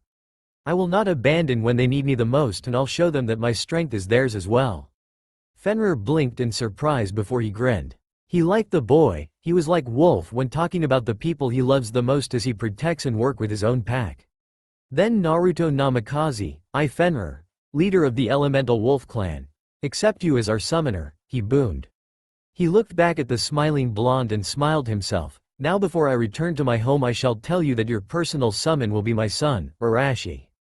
Also I shall give you wolf-like abilities. This means letting you control the elements easier, even combining to get sub-elements and have enhanced senses. While you already have enhanced senses thanks to your tenant, having our enhanced senses gives you sharper vision and your sense of smell is much more sensitive than any regular dog. Your sense of hearing can let you hear someone's heartbeat if you have enough focus. I bid you farewell young pup and I hope we have another meeting. I'd wish it in a battlefield. He muttered the last part but thanks to the enhanced hearing that Naruto now has, he heard. said Blonde silently chuckled to himself as the boss summon vanished in a cloud of smoke. At the sideline, Yugao, who watched the whole escapade, was slack-jawed. Her surrogate brother had 5 affinities of the basic elements, has almost perfect chakra control, massive chakra reserves with a cooperating Biju in his gut, and lastly, he has a summon that must be more awesome than the legendary Sanin. Elemental nations. Jiraiya, who was peeking behind the female hot spring, Tsunade, who was gambling in a bar, and Orochimaru, who was planning and experimenting with his curse mark, suddenly sneezed before their eyes narrowed in anger. Someone says that toads, slugs, snakes are not awesome. This was their respective thoughts. Back with Yugao and Naruto. Yugao felt a chill running across her spine but shook the feeling off. She shook her head with a smile. Only you can have a more cool summon than anyone. I don't whether I feel happy for you or envy you.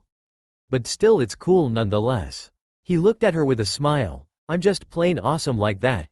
He sent a thumbs up to her while she giggled at his response.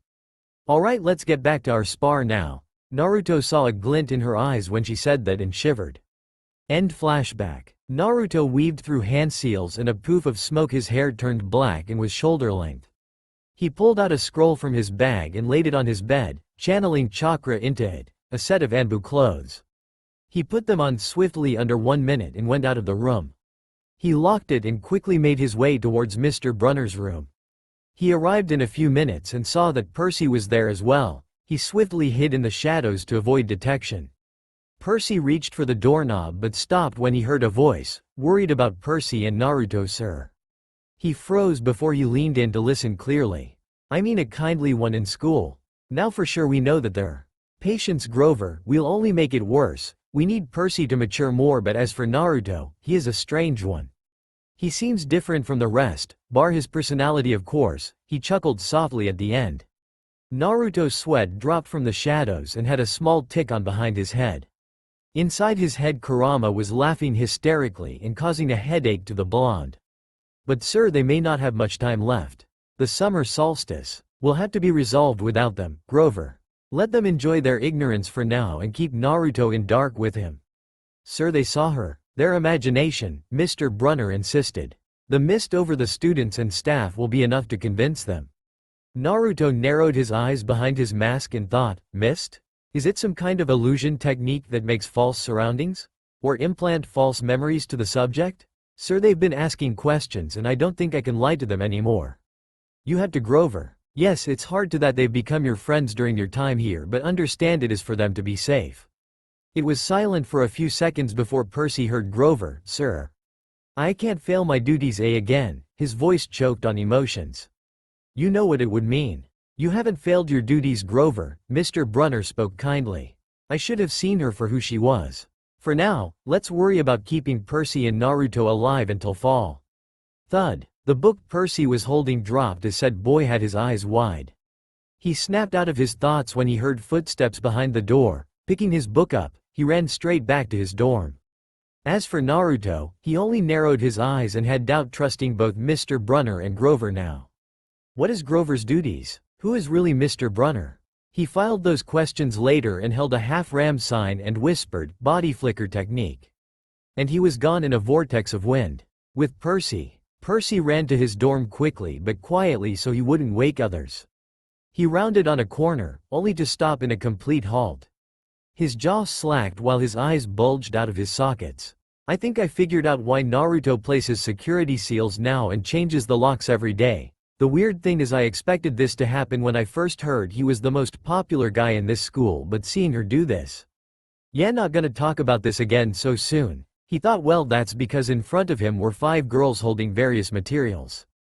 Yes, he saw all of them, but one particular girl stood amongst them and he knew her clearly. Nancy Bobofit was outside their dorm and was whispering among them. Did you bring everything? She asked while she continued to picking the lock. I've got the rope, the one on her right said. And I've got the drugs. All we do is let him drink this and it'll put him to sleep in 6 hours and we'll have Naruto to ourselves. Another spoke to the farthest left of them, but spoke creepily at the end. A sweat drop formed at the back of the black-haired boy's head as he inched away from the area. He spun on his heel and rounded on the corner to bump into Grover, Percy. What or why? Whatever Grover was about to say was cut off when Percy clamped his hand on his mouth and shushed him. Gesturing him to peek at the corner, Grover raised a brow but complied. Like Percy, the conditioned boy was gobsmacked at what he saw. Percy dragged him back to Mr. Brunner's office and knocked. They waited and heard a muffled, "Come in," and both walked in. Mr. Brunner turned and looked at them confused while he discreetly looked at Grover with sharp gaze that made him flinched. "Percy, Grover, what is that you need from of this time of night?" he asked. They looked at each other and they turned back to him with a sheepish look. "Well, you see, sir," Grover said, "he would get some things in his locker while I was coming here to ask for help, but I left my notes back at my dorm." The teacher nodded confused, "But when we got back at the same time, we saw why Naruto always changes our lock every night," he said. "And what would that be?" he asked curiously. He and the teachers have been wondering about that too a few months now. This time it was Grover who spoke up while he chuckled nervously. "Well, you see, sir, there were 5 girls. One of them was Nancy, picking the lock of our rooms, and we think they're planning to rape him." He said the last part with a sweat drop. Percy himself had a sweat drop as both pitied their blonde friend. The teacher in the wheelchair just looked at them blankly. "This is a joke, isn't it, Percy? Grover?" He found it hard to believe someone will try to rape someone, in a school of all places. With Artemis. Artemis looked up and narrowed her eyes. "Someone plans to rape my baby. I won't let a hair be harmed if I have anything to say about it," she thought as a dark aura surrounded her and the hunters inched away from the matriarch while Anko, who also had the same thought, sweat dropped. "Whoever plans to rape Naruto, then they just signed their death warrant," Anko thought. She shivered at the killing intent that radiated from the mother goddess as she put some distance between them. Back at room, they shook their heads. "No, it's not, sir. Just see it for yourself," Grover said. With a sigh he wheeled his way to the 2 boys' dorm. Like both friends said, there were girls there and still locking the pick of the door. Mr. Brunner's sweat dropped and cleared his throat. The girls turned around at the sound and found Percy, Grover and Mr. Brunner standing, sitting for the older man's case. "I do believe that breaking into a fellow student's dorm in the middle of the night is against the school rules," he stated. The girls flinched and knew that they were busted, so they hung their heads. Mr. Brunner shook his head in disappointment. "I never expected this to happen. It is disappointing to see you about to rape a fellow student." The girls ducked their heads in shame. He then continued, "Follow me to the principal's office and he'll have a stern lecture about this event." The girls trotted away, dragging their feet in sadness, and the teacher turned to the 2 boys. "Now why don't you head back in and sleep now?" "I'm sorry I couldn't help you in your studies, Percy," he directed the last part to said boy. The raven-haired boy nodded in understanding before he knocked to let their friend to let them in. The door opened and Percy silently sighed in relief when he saw only Naruto with a confused expression on his face. "Oh, Percy, Grover. I thought you might have slept outside since you haven't come back in a while." The other 2 deadpanned at each other. "He says that kind of thing and doesn't even know that he would have been nearly raped tonight," they thought as they changed. They got into bed and went into a blissful sleep. However, Naruto and Percy's last thought were, what are they hiding? Next morning, the 2 boys were leaving a 3-hour Latin exam, one mentally exhausted while the other is glad to have finished cause he didn't want to go through it again. Percy was worried that he had been found by Mr. Brunner listening in last night. But he sighed when he gave them both the results of their exams. As expected, Naruto's scores were high, nearly perfect, and as for Percy, well, it was not passable. "Percy," he called, "don't be discouraged about leaving Yancy. It's for the best." Naruto saw the downcast look on the dark-haired boy's face. "He's not going to take this well." "Oh, he definitely won't. I can already sense the anger coming from him and I'm quite surprised he hasn't blown up yet," the Biju commented. Naruto shushed his companion and listened in, no confound at all. "What I mean is, you're not normal, Percy. That's nothing to." "Thanks," Percy blurted. "Thank you for reminding me." Percy then picked up his backpack and walked out. The teacher sighed in exasperation. "Perhaps I was too hard on him."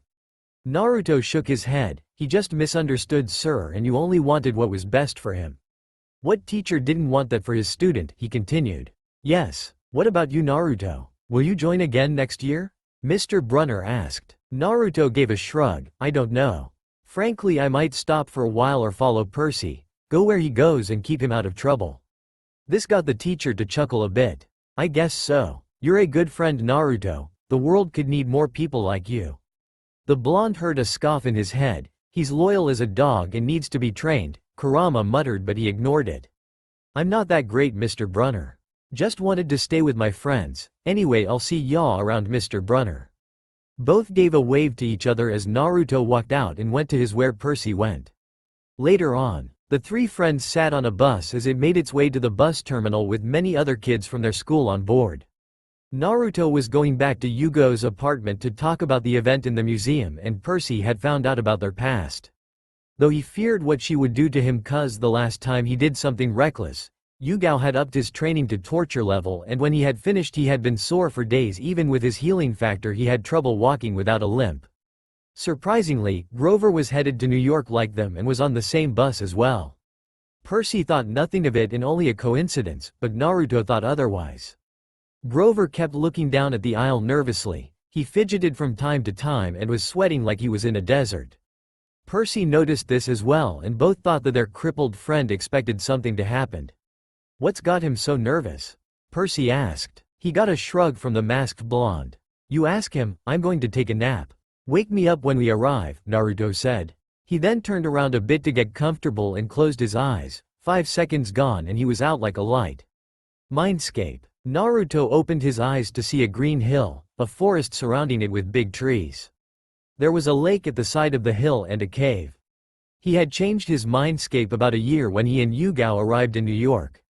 He smiled as he saw 10 fox kits ran towards him and promptly tackled him. He fell down on his back laughing as they licked him and skipped around him. Alright, I'm glad to see you two. Now scamp and play somewhere else. They obeyed quickly and ran off with happy yips as he stood up and dusted himself. He sighed in contentment and a hidden smile was on his face. Come on Kurama, you said you had wanted to talk to me before? He called. The ground shook as footsteps echoed in his mindscape. He looked up to see Kurama emerged from the cave. He took off his mask to reveal his face. Through the years of training he had been through, his face was devoid of baby fat and he had a rugged look and his jaw was more defined. All in all, it gave him a haughty personality that girls said who had unfortunately for him saw his face at one time. The boy gave a fox, wolf, like grin to the fox. So what has been bothering you lately? He asked. The Biju laid down on with his head in his arms, which had a serious look. Listen carefully, Naruto. At this the boy stiffened and his eyes narrowed slightly. He gave an imperceptible nod to show he was listening. The fox only ever called on his name when he did something reckless in training or when he discussed something serious. Recently I had felt something that does not belong to this world and only can be found in ours. I do not know what it is, but for something to cross another dimension is like what brought you and Yugo here. Also I can sense its chakra signature familiar, but I do not recall what it is, he said the last part uncertainly. Naruto thought deeply something about this. What had caused for something or someone to go to another dimension? You said it came from the elemental nations and it was familiar to you? He questioned. Kurama nodded. Yes, from what I can sense, and my only hunch is demonic chakra like yours. To put it bluntly, a Jinchuriki was brought here. Are you sure about this, Kurama? He only got a nod in return. Now Naruto stood in shock. A Jinchuriki, like him, was brought to Earth. He didn't know what to think of this. He sat down and tried to think of a way what brought another Jinchuriki to Earth. Do you know who their Biju is? More importantly, did they transport themselves here from using a jutsu, or was it something like mine? The fox's only open eyes stared at him. I know who the Biju, it is Nibi or Matabi, my sister, is, but I do not know how they were brought here. To use a jutsu that you thought of would need Biju level chakra, specifically 8 tails, and extreme knowledge of spacetime ninjutsu which only the second Hokage, your father and ourselves knew of, he stated. Kurama referred both himself and Naruto since Naruto is trying to study the Hiraishin, and Kurama also knew of this through his eyes and was the only Biju who understood its concept. The blonde seemed to accept this and stayed silent. One enjoying the peace and the other wondering who the Jinchuriki is, as they watched the fox kids play. Naruto, if the Jinchuriki is somehow hostile, then I will need to help you control my chakra, he started. While it's true we're not arguing and not robbing each other's chakra, a Biju's chakra is still as dangerous just from touch and exposure. Not only that, my chakra is the most dangerous from other Bijus, as mine has its own will tainted with hatred. You would easily lose to the bloodlust just using the first version of the chakra cloak shroud, the fox added. The whiskered teen gaped at what his tenant had said. He could possibly lose to the bloodlust, and whoever is in range can and might get hurt, or even worse, he didn't want that to happen. The boy sighed in resignation. I understand, Kurama. He then felt a tugging on his consciousness. I'll tell Yugao about this when we arrive. She'll want to know what it is, and if I didn't she would run me through another one of her sessions. He whispered the last part and shivered. Yugao, while she can be gentle somewhat, but when it came to training she was a sadist. She took his quick regeneration and his massive chakra reserves into use. 5 seals were placed on his body, 4 on his limbs and 1 in his chest, and 600 shadow clones for training. He had been stuck in a bed for 2 days, and that's with Kurama doing his best to lessen and healing him at the same time. Anyway, I'll see you later, Kurama. Naruto gave a 2-fingered salute and his form shimmered before disappearing. Said chakra entity just looked at where his container was and thought, I wonder what would he think when he knows Matabi's Jinchuriki is. It's been nearly 10 years they haven't each other since the Raikage went to the village to make a treaty. Oh well, from what I can gather from his memories he also has a crush on her. The teasing those 2 kunoichi will unleash on him. The Biju chuckled. On second thought, with his mother they would probably have a hard time teasing with him when she's around. Also, I think she would forbid her son in having a girlfriend, but I wouldn't know. With that thought he laid down, and soon snoring echoed in the blonde's subconscious. Naruto. When Naruto woke up, he found out that only 5 minutes had passed. He looked at his friends and saw Percy looking at Grover like he had been able to walk just fine while the latter was sweating that could fill up a pail. The Caucasian-skinned boy noticed him awake, seemed to brighten slightly. Oh Naruto, you're awake. Here, let me give you and Percy something, he said. From his shirt pocket, he took out 2 worn-out business cards. Take these. In case you might need me this summer. That rang warning bells in the blonde's head. He didn't like the tone that his friend implied and stressed the need for emphasis. Whatever it is, it's big. Only he shook the thought out and focused on the card. The card was written in some fancy writing. While it was hard for them both to read, they managed to make out what it was. Grover Underwood, Keeper, Half-Blood Hill, Long Island, New York, 800-009-0009. Percy's face flashed a look of hurt for a second, but it was gone just as it appeared.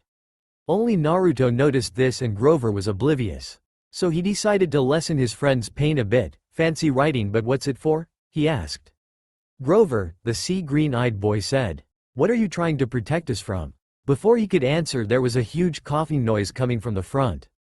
Black smoke began to pour out from the air vents and the bus smelled like rotten eggs. Everyone, out! The driver called out and parked the bus to the side, then guided everyone down. As they went down, one whiskered was glad that he had a face mask and made a filter seal on it. Naruto sighed as he looked at the bus. Troublesome. What are they staring at? He heard Percy asked. Both him and Grover looked at where Percy was pointing, and saw an old fruit stand. There were a lot of different fruits and were all giving colorful scene that gave a tropical look. However, 3 old ladies were on rocking chairs next to it and were sewing a giant sock. The old ladies looked like they were over 100 years old to everyone's eyes, pale faces with wrinkled like fruit leather, gray hair tied back in a bun, and skeletal arms sticking out their bleached cotton dress. And Naruto swore that they were looking straight at Percy. Then he heard Grover whimpering again. He couldn't blame him though. The moment he saw those 3 ladies he had felt something seemed off, and they exuded some energy that felt ancient and old. No. Grover's face turned pale and was shaking slightly. Percy, tell me they're not looking at you? They're looking, are they? He asked in a harsh whisper, although he wasn't angry. Okay, why is he panicking about 3 old ladies staring at Percy?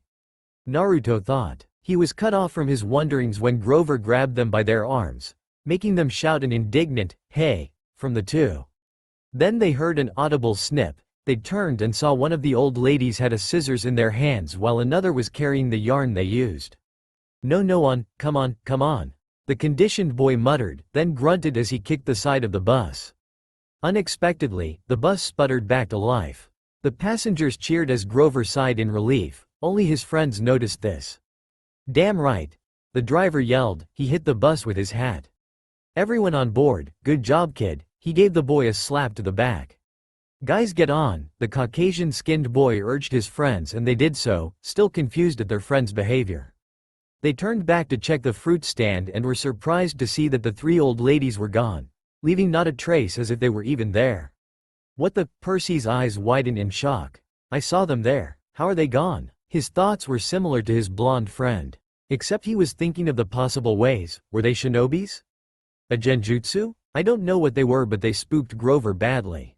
I need to watch out for others. Everyone went back inside and retook their seats. Grover was muttering things to himself and they could hear him what he was saying. This can't be happening. Not like last time. I can't fail again. I had let Talia down. I don't want to let them down too. The boys looked at each other. Either Grover is high or mental, so Naruto asked, let who down? Who's Talia? Grover, did you have a girlfriend before you met us?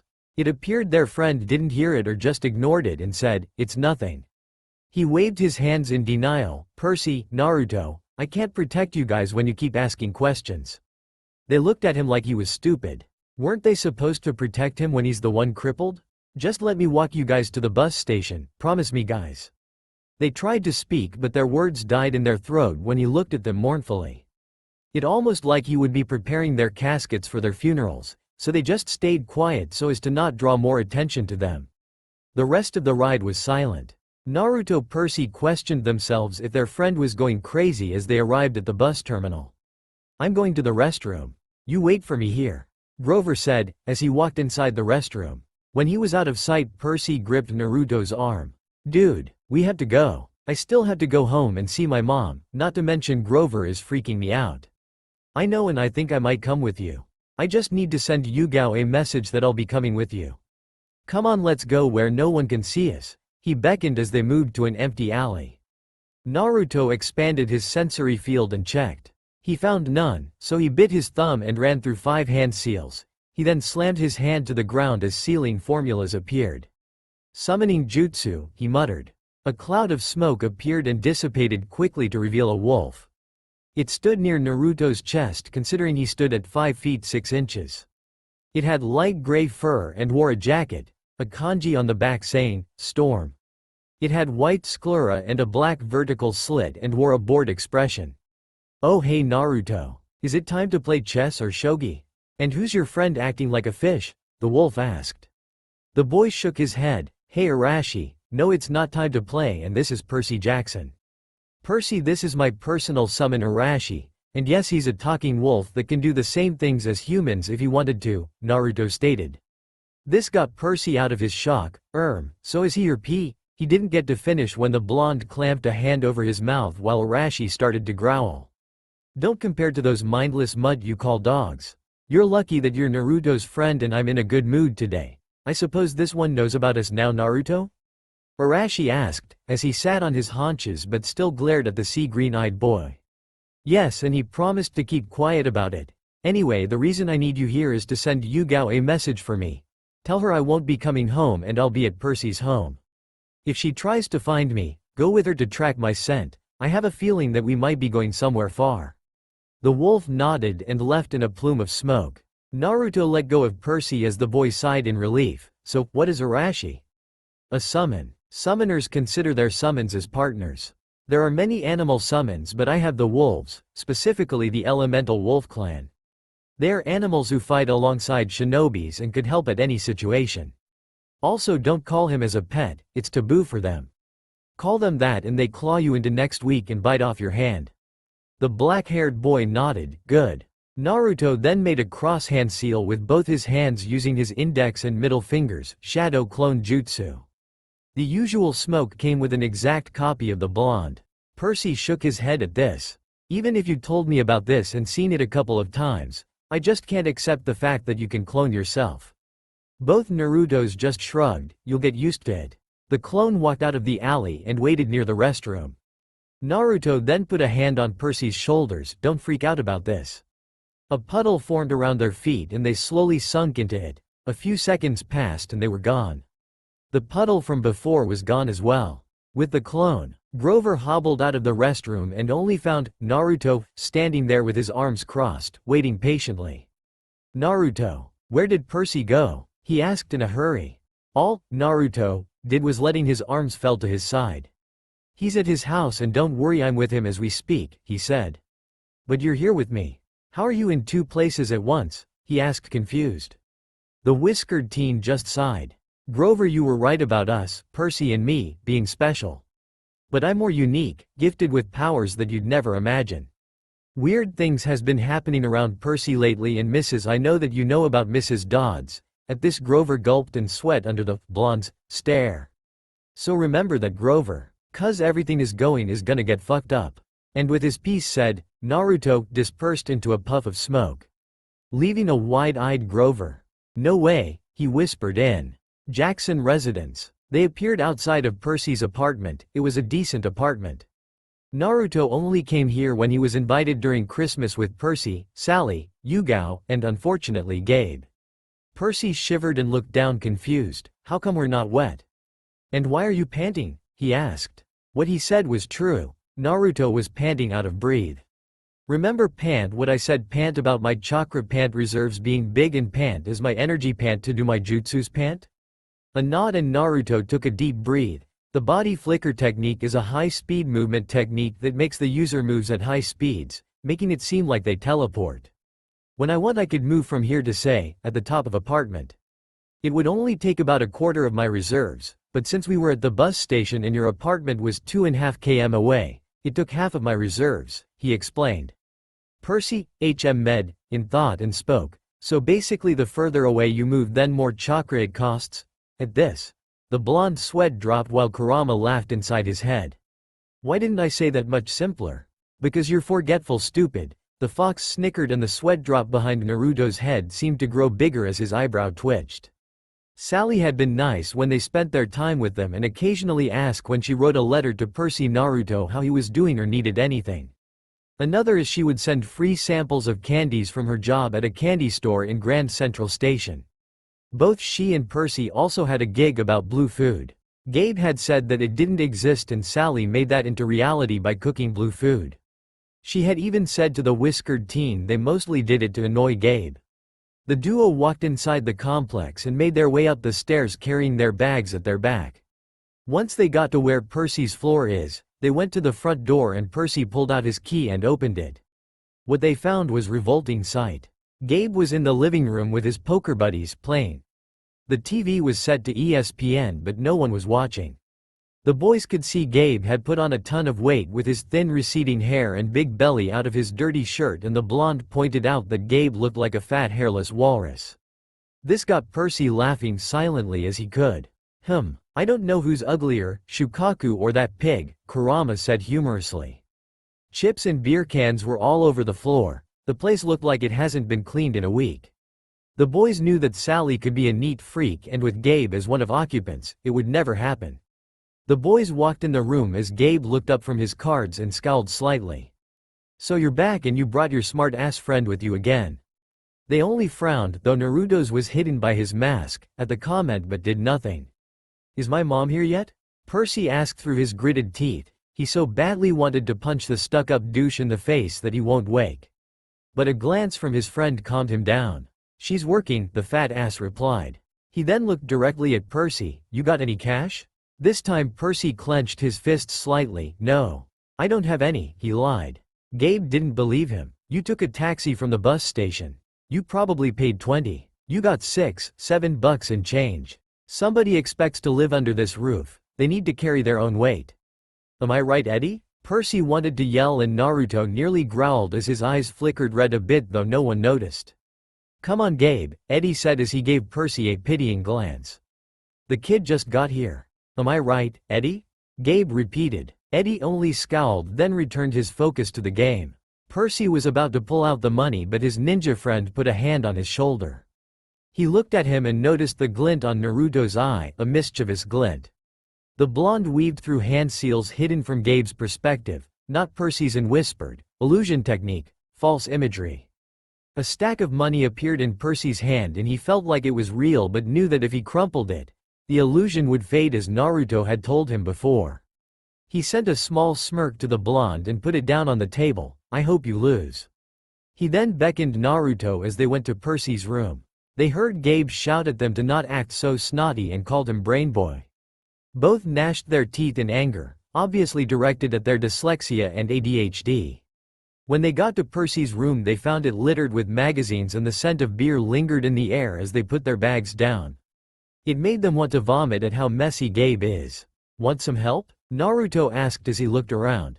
Percy sighed and nodded. Taking it as a go, he made a half-ram seal and another 4 identical blondes appeared. They then talked as they cleaned and waited for Sally. "Man, I don't know who's fatter, Gabe or a stuffed pig," a clone said, and the other Narutos nodded in agreement as they arranged some books and clothes. "Tell me about it," Percy replied, fixing his bed sheets. "My mom deserves much better man than him." "We second that notion," the blonde stated as the clones dispelled. From the time he spent with his friend's mom he knew she was a very nice person you could ever meet. Speaking of which, his own mom still had not made contact with him in the past 6 years. He had asked Yugao if she knew where she is, but he only got, "You'll meet her when the time comes." And he was starting to doubt if what his mom said in the letter was true. "Where are you, Mom?" he thought in wonder. "Percy, are you here?" A voice called from the door and Sally Jackson appeared. "You've grown so much since I last saw you." Percy smiled as both he and his mom hugged. Sally got out of the hug and turned to the other occupant in the room. "It's nice to see you again, Naruto." She gave him a hug which he happily accepted. "I hope you liked the candies I sent over?" "Yes, and I've been on a sugar rush lately," he admitted sheepishly. It was true. He would finish 1 pack of candy when he just received it and would get all jumpy. Even if his healing factor kicked in, he was still high on sugar. "Come sit down and tell me everything that went." And they did. They told her everything except the part about Mrs. Dodds, the 3 weird old ladies, and Naruto being a ninja. She might think their ADHD was acting up and might get sent a psyche evaluation. "Did something scare you? You look like you saw something," she commented as she looked at hiccuping Percy. The blonde ninja then realized that his friend must have his mom dearly. It was hard not to, and he would probably be in the same boat. "No," Percy lied. He didn't want to make his mom any more worried. "Alright then." The way she said it meant the conversation wasn't over, and Naruto noticed that. Just then, Sally perked up and turned to Percy. "I have a surprise for you." This got them interested. "We're going to the beach." Percy's eyes widened. "Montauk?" he asked in slight excitement while Naruto looked confused. 3 days, same cabin, Sally confirmed. "When can we leave?" "Right after I change." She then looked towards Naruto. "Naruto, will you be joining us?" Won't I be intruding or something?" he asked nervously. After all, he didn't want to ruin their bonding time. Another is that he felt slightly jealous about Percy, not that he would admit it out loud. "Problem is I can hear your thoughts, kid, and don't be jealous of your wimpy friend." "You'll meet your mother soon," his tenant promised. He inwardly sighed. "I know Kurama, but I can't help think that I won't see her ever." Both Jacksons shook their head with small smiles on their faces. "Not at all. I bet Percy would also like you to come, just ask Yugao first though." The teen only nodded in thanks with a smile. "Alright, but let me pay for my own," he added. Sally shook her head at how polite the boy is and wondered what the purple-haired woman drilled such mannerism into him. She didn't know how right she was about the drilling part. The happy atmosphere disappeared quickly when Gabe arrived, who also had a scowl. "Sally, bean dip." "Didn't you hear me?" he asked, annoyed. This got the boys to growl at the fat man while Sally sighed softly. She opened her mouth to speak, but the whiskered blonde beat her to it. "Why you don't do it yourself? You have legs, don't you, lazy pig? Shut it, punk. Don't speak to me like that, you brat, because I worked hard and I don't need an orphan who got pitied by some freak of a teen girl scolding me about it." Sally lightly gasped, but the blonde snarled and got held back by Percy, who also wanted to deck the man for the comment about Yugao. He held the older girl in high regards because she was very helpful to them and sometimes gives him tips in regarding about how to fight, which he only now realized why. "You call sitting in this what you call a dump an apartment working? I can see that you've gotten some weight." "Oh wait, all I see a damn pig whose IQ is only 0, fat ass," sneered the blonde as his eyes narrowed and Gabe growled at the insult.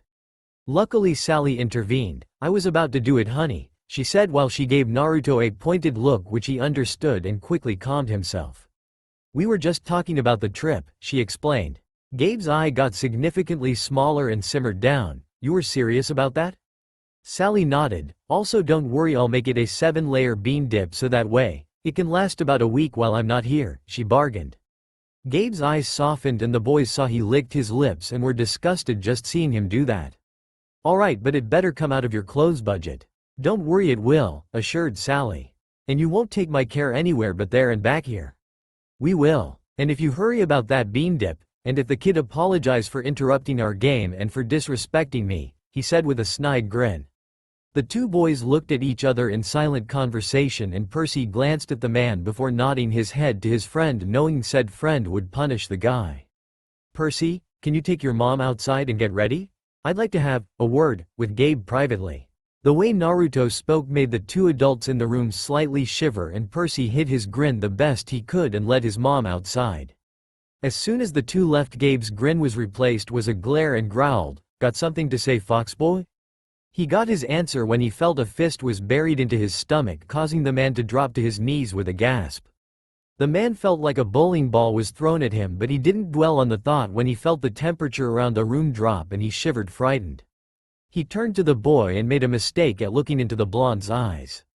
Frosty ice blue orbs with glistening silver around it, and the pupil narrowed into slits, giving the boy a feral look. Naruto, leaking out 1/4 of killing intent, crouched down and grabbed the fat pig's shirt and held him eye level. Listen, Fogliano, because I'll only say this once. Sally deserves someone better, and I don't like the way you treat her. No, I downright hate the way how you treat Sally and Percy, so the next time we meet, I neither want to see you treat Sally other than your housekeeper or servant, nor insult Percy for his attitude, because that's how he is. Fix this dump of an apartment, because it's revolting at how you force her to clean up your trash. If you don't, there will be hell to pay, I can promise you that, and know that I keep my promises. Then he pushed him down and stepped on the man's chest, nearly breaking a rib, and glared at him. And if I ever hear or see you treat Sally or any girl around you, then I'll personally gut you like the pig you are, then feed your remains to rabid dogs that others would mistake you for a hunted animal. Are we clear, Gabriel Ugliano? He asked, demanded. All Gabe could was gasp in pain, then followed up with a nod. Satisfied getting his message across, the boy then knocked him out with a punch to the forehead and walked out of the room, his tenant laughing like a maniac inside his head. Ha ha ha ha. His face, he looked like was about to crap himself. The fox then paused and smelled through Naruto's nose and gagged. He really did crap himself, and what a smell. Get out, its mock suffocates te terrible. But I must applaud at how you spoke up this time, because I might have taken over just to punch the man. Naruto nodded his head at his friend's words. He was just glad he got that out of him, because he might just kill Gabe from where he stood. He waited for an hour next to Gabe's car while Sally and Percy packed their things, said boy, catching up with his mom. Gabe still was out cold, and by the time Percy and Sally had come up to the blonde, they were surprised that Gabe didn't show, as they expected him to be there to remind Sally. When Sally asked what happened, he cryptically said, "We had a few words and Gabe had a lot of things to think about." Sally didn't know it, but Percy knew that his friend was grinning behind his mask and slightly smirked as he mouthed a "thank you." The blonde teen just nodded and they got in the car, Naruto, with his headphone on, listening to his iPod, and the mother and son idly talking to each other drove their way to Montauk. Though they heard a shout from the apartment, "Where the hell is the money?"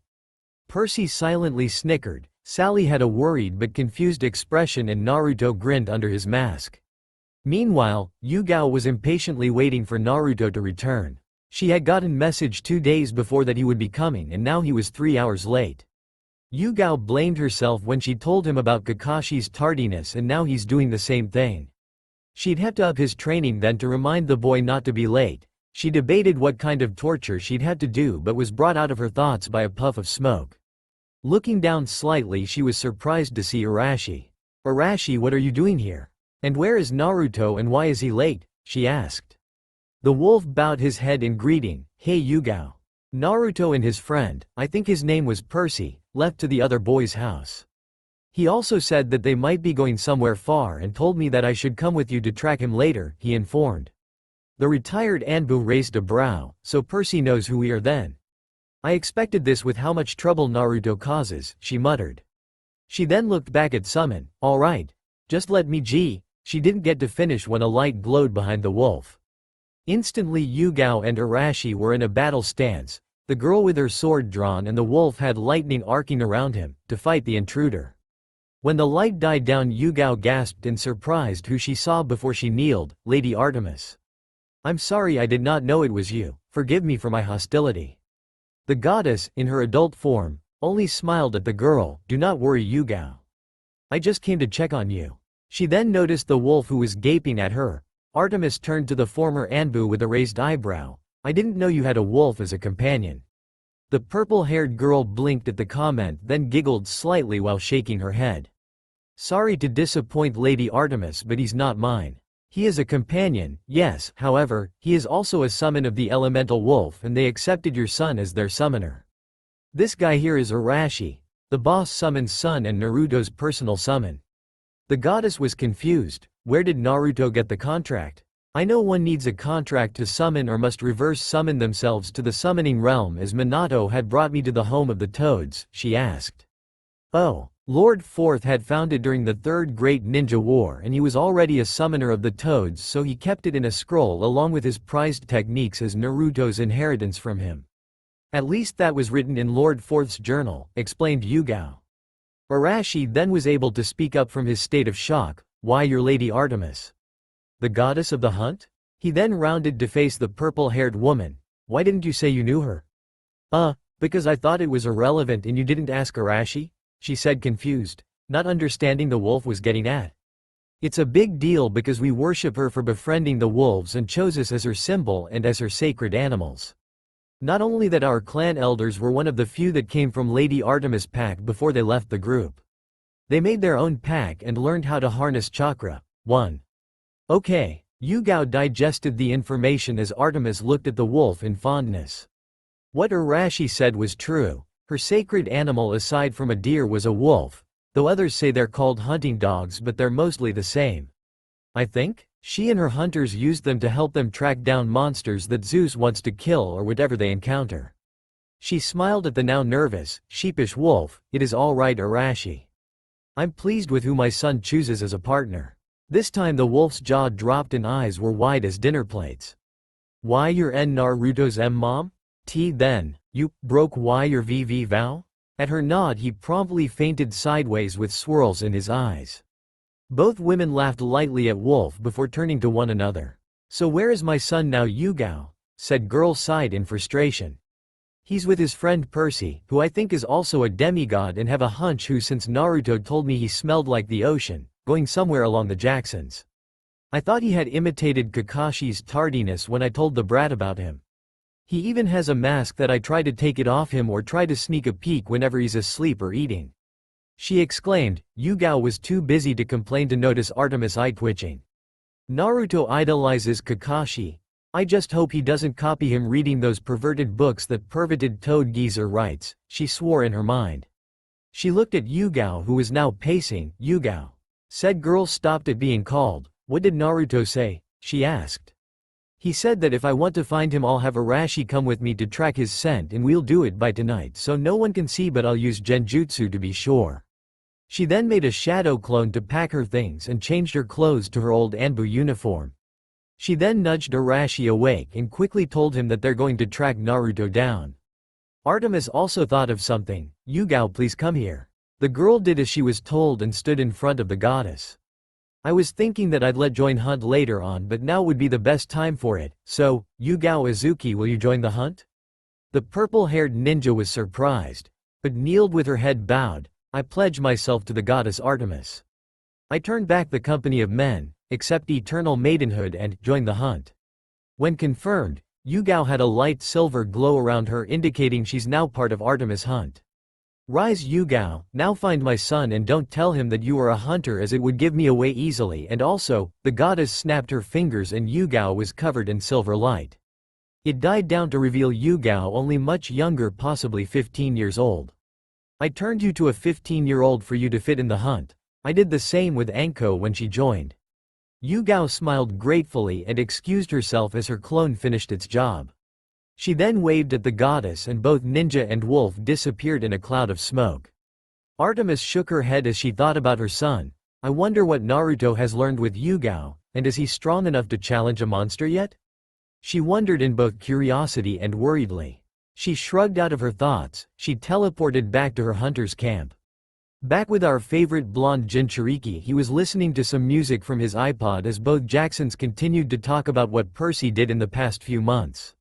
He had his headphones on so he wouldn't listen to their conversation because he thought it was rude. Another was ever since they came to this new place he loved listening to music, which about 3 months they arrived he had gotten an iPod with his money that he saved up. Before half a year passed he also bought a guitar and played some songs that he liked. Yugao and the others gave him praises about how good he was and Grover suggested that he should play for school's talent show. He did and he promptly became popular with the girl population, even outside of school. He blamed the school journalism club for that and ever since then he was weary whenever he stepped out alone. He also blamed Grover for suggesting for tryouts in the talent show. Also when Naruto and Yugao had arrived to this world his exuberant, loud, and childish side had lessened that the villagers in the Leaf would believe that Jiraiya had stopped writing smut. Or if asked what happened to the old Naruto, he'd say that he grew up and saw what the real world is like. Right now, the car parked next to a wooden cabin that was located right next to the beach. The cabin looked a little old but it looked decent in the blonde's opinion. The beach itself was beautiful that Naruto could compare it to the village at night when he's at the top of the Hokage monument. The white sand and clean blue ocean that glinted as the sun hit it made him admire the place. He now understood why the mother-son Jackson loved the place so much. It looked like they would be the only ones on the beach since there were no other cars parked beside the other cabins. In truth the place looked like it was rarely used, barely even visited. But from the looks on Percy and Sally's face the place was special to them if it is like that. "Alright boys, why don't you unpack our things while I go pay and let the owners know we arrived," she said. Percy smiled and quickly went to the car to start and Naruto put a hand in his back pocket before pulling a wad of money and gave it Sally. "Let me pay for my place." Seeing her about to protest he held up his hand. "I want to pay my own and I guess this like a thank you for the things you did for me," he sheepishly admitted. She looked at him for a second before nodding with a smile and headed off. He followed his raven-haired friend example and both began unloading and taking everything into the cabin. When they walked in, the whiskered teen looked around. It was pretty basic with a couple of cupboards, a small kitchen, a bathroom and a couple of beds. He was thankful there was a bunk bed and a double bed so he didn't have to worry about sharing a bed or sleeping on the floor. A few cobwebs here and there, some slight dust but Naruto thought that it wasn't used much. "It's not much," the sea-green-eyed teen set his bag down while looking around. "But I love coming ever since I was little." "Yeah, I can see why. The beach outside with the ocean view, a campfire just outside with marshmallows, this place is great if you ask me," Naruto answered. "Yes, I bet Isobu would decimate an army of ninjas just live in this place." Kurama was in awe of the place's scenery and he knew that the three-tailed Biju would definitely love to live in the beach. Percy nodded his head. "Yeah, but my mom has another reason for coming here." He looked out to the window and saw his mom walking into the cabin. "This is where she met my dad." This got a surprised look, judging from the raised eyebrows from his friend. "I actually haven't heard a thing about him. I never met him and I can barely remember something, like a trace of a smile but that's it. From what my mom told me, he was a very rich guy and powerful but very sweet. She said I have his eyes and hair. She met him here talking and getting to know each other but when my mom found out she was pregnant with me, Dad left for business. He went overseas and hasn't come back since." Percy ran a hand through his hair and sighed. "I asked why he hasn't come back and all Mom said he was lost at sea. Not dead. She doesn't like to talk about him, it makes her sad," he stated. Naruto looked at the coming figure of Sally and couldn't help but feel slightly sad for her. She was a good woman who unfortunately had bad things happen in her life. Never once did she get angry and she welcomed him with open arms. Glancing at the woman anyone could tell she's happy just coming here on this beach. Also like years have not affected her and made her look like in her more youthful. Naruto shivered just thinking of the word. "Please don't think of that word. I'm not ready to die yet." Kurama mumbled in the seal. If the teen was in his mindscape, he would have seen the great Kyuubi rocking back and forth with his tails curled around as he sucked on his human fox hands. Not saying a thing. When Sally met up with the two boys they quickly unpacked and went outside so they could enjoy. Since it was summer the sand was warm when stepped, however when they dipped their feet in the water it was cold as ice. After some swimming in the ocean, they played on the beach with a game of baseball, taking turns who would bat and pitch. That was easily won by Naruto with his speed and shinobi training making a great athlete. Percy was able to hit the ball a few times and he was bit happy with it. Day turned into night with the moon high in the sky, the ocean reflecting its lunar light. Like during the day. But Naruto found it more beautiful under the moon. He felt he was given an energy boost, almost he could take on Yugao and her clones for 5 times and not feel exhausted. Now they were all sitting around the warm campfire as they roasted marshmallow on the end of a stick and made idle talk. "Mom, what was Dad like?" Percy asked. Naruto and Sally were surprised by the question, but all Sally did was put her marshmallow down gently. The boys could see her eyes were a bit glazed, meaning she was reminiscing about Percy's dad. He was kind, Percy. Tall, handsome, and powerful, but also very gentle. You even have his eyes and hair. Percy took it in before asking, "How old was I?" "I mean, when he left." The mother watched the flames dance lightly. "He was with me for only 3 months, Percy. It was right here, on this beach, where we spent our time together." But he knew me as a baby, alright? He asked hesitantly. Sally shook her head. "No, honey. He knew I was expecting a baby but he never saw you. He had to leave before you were born." Her tone sounded sad for Naruto. Percy nodded, hurt that he never got to know who his father is. Who wouldn't when the father of their child had left? "What about you, Naruto?" Sally asked. "You never spoke about your parents. What were they like?" She was quite curious who the blonde's parents are since she never saw anyone, other than Yugao, when they came to visit. She also knew he was an orphan, but Yugao became a guardian when he was 8 years old. Percy also wondered who his friend's parents were but never got asked. He knew it was a touchy subject for Naruto. Said whiskered teen shrugged, "My dad died the day I was born. He held me once and afterwards he left to do something and later died. The closest thing I have to have as a family right now is Yugao as my surrogate sister." "You don't know your parents?" questioned Sally. Even Percy was a bit shocked at his friend's statement. Naruto nodded. "The people before I moved thought it was best that I didn't." Kurama snorted in his mind. "Yes, also regarding about that I'm sealed inside you. They wouldn't tell you except for the old monkey or gray dog. And you should know who I'm referring to." "Why? That's completely unfair. Why shouldn't you know about who your parents were?" Percy asked. He couldn't even comprehend if he didn't know his own mother. Same. So everyone love your moms and be thankful that they're in our lives. Closing parenthesis. I never knew why and just left it at that, but I probably will never see them again. He then smiled sadly. "Until 6 years ago I got a letter, Yugao.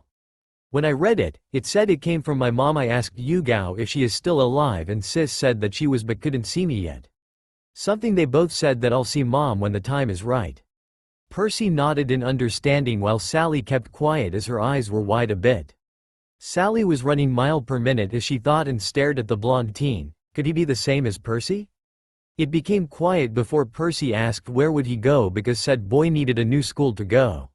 Sally just said she'll take care of it and Percy wondered if his mom wanted him around, only for Sally to get teary-eyed and hug her son close to her. Naruto just sat there eating a marshmallow while gazing at the mother and son with envy. "What I'd give to spend time with mom." "Oh, don't worry, brat. I said it before and I'll say it again. You'll meet her when the time is right. Now kindly stop thinking so I can get some sleep." The fox yelled and Naruto winced at the volume of the voice. Naruto. He was jerked out of his thoughts when Sally called out to him. Her hand on his shoulder and was giving him a worried look. "Are you okay?" He nodded and smiled sheepishly. "Yeah. Got lost in my thoughts, hee. Okay then, Percy and I are going in now, don't be too late." She gave him a peck on the forehead and his face had a red hue. He looked down and mumbled, "Okay," as both Jacksons went inside the cabin. When they were out of sight, Naruto sighed as he channeled chakra into right shoulder, and a puff of smoke. He was now holding a guitar. The guitar was white, which was rare for an acoustic guitar. It had green leaf-like designs and blue waves on it. He composed himself and started to strum. Want to listen to the song? Link is at the top or bottom. Now the stars are lined up so perfectly. For everybody, but not for me. Wish it could be easy. But it never goes away. It's never like the movies. It's never like they say. But maybe one day I'll be back on my feet. And all of this pain on me gone. And maybe it won't be so hard to believe. Then I'll find out just where I belong. It feel like it's taking forever. But one day things can get better. And maybe, my time will come. And I'll be the lucky one. Now I can't stop thinking how this life could be. I can keep pretending, but honestly, could we really make a difference? Could we really ever change a thing? It's never like the movies. It's never like you think. But maybe one day I'll be back on my feet. And all of this pain on me gone. And maybe it won't be so hard to believe. When I found out just where I belong. It feel like it's taking forever. But one day things can get better. Then maybe, my time will come, and I'll be the lucky one. So give me a reason to keep holding on. Something that makes me believe. And my life's gonna change. Seems like everyone else gets a shot, gets a break. I can't wait for that to be me. Maybe one day I'll be back on my feet. And all of this pain on me gone. All of this pain on me gone. Maybe it won't be so hard to believe. And I'll found out just where I belong. I'll found out just where I belong. And maybe one day I'll be back on my feet.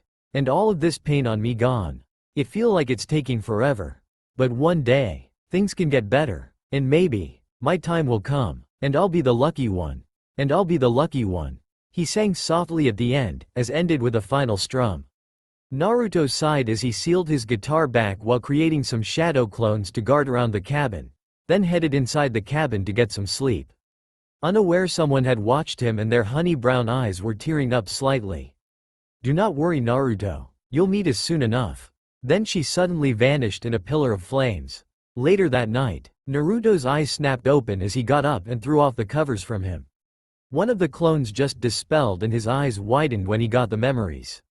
What the hell? Kurama, wake up, we've got a problem, warned the blonde. Yon's alright, I'm up. Wah, get up and get your sealed now. The teen was way ahead of him and had sealed up everything he had. His actions caused Sally to wake up along with Percy, though Percy had panicked expression on his face, making him wonder if his friend had a nightmare. Naruto, is everything alright? Sally asked as she rubbed the sleep out of her eyes. Said blonde didn't answer when he ran straight to the door and opened it. Grover appeared huffing and had his arm ready to knock. He also had a surprised yet tired expression. What were you two thinking? He gasped out. He then gulped down some air. I've been searching all night. Naruto only raised his hand and pointed at Percy. Blame him. He made me, well, technically I also was at fault because I did help him leave. He mumbled the last part to himself. He shook his head, then remembered his clone's memories. Looking down, he couldn't believe it, yet in front of him was proof. Grover's legs were goat legs. So want to explain this? He gestured at the bottom part of Grover's body. Grover shook his head. No time. We need you and Percy out of here. Sally, wearing a robe to cover up her pajamas, walked in Grover's eyesight and her face morphed into a face of terror as she paled once she saw him. She spun and looked straight at Percy. Percy, she called out over the sound of the rain. What happened in school? She didn't get an answer from him as the goat for legs boy cut in. We had to get out here. It's right behind me, we had to go now. Seeing Percy still in a shocked state, she glanced at the only blonde in the cabin and asked, what didn't you boys tell me? Seeing no point in hiding the truth, he told her about the incident about Mrs. Dodds, overhearing Grover and Mr. Brunner talk in said man's office, and 3 weird old ladies when the bus broke down. If it was possible, the mother got paler before she snatched the keys and purse and barked out, boys get in the car, now. Grover ran, more like galloped, trotted. Do goats even gallop? To the car and opened the cars for everyone to get in. Sally, Percy and Naruto ran out of the cabin, all of them still wearing their pajamas. They hopped in the car. Once Sally got behind the wheel, she floored and left a small trail of dust. Grover sat beside her and Naruto and Percy sat in the back. They drove through the night along the dark country roads. The wind and rain slammed against the windshield of the car. No one knew how Sally could see where she was going but didn't ask since she kept on driving almost like on autopilot. So, Grover? You and my mom know each other? Percy questioned, finally out of his shock state. Sort of, she doesn't really know me but she knew I was watching over you, both of you. He glanced at the two. Wait, then Yugao knows about you watching me too?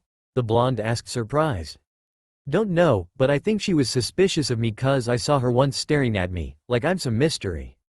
Naruto groaned. Great, our friend turned out to be a stalker and he's talking both of us, he joked. Though he didn't get the desired reaction when Grover gave a mild glare. I was keeping an eye on both of you. Making sure you were okay, but I wasn't pretending to be your friend. I am your friend, he responded seriously. So if you have goat for legs and half-human body, Naruto observed his friend.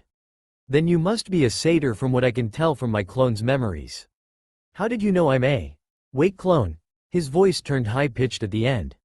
I'll explain later. Anyway, from the letter my mom told me to study about Greek mythology. That, and I can smell your scent. By the way, we've got to get you a deodorant. Another glare was thrown at Naruto as Sally and Percy tried stifled their snickers. What is going on though? I can't understand what's happening, Percy said now. Percy, his mother spoke up, there's too many to explain and not a lot of time. We need to get you and Naruto to safety.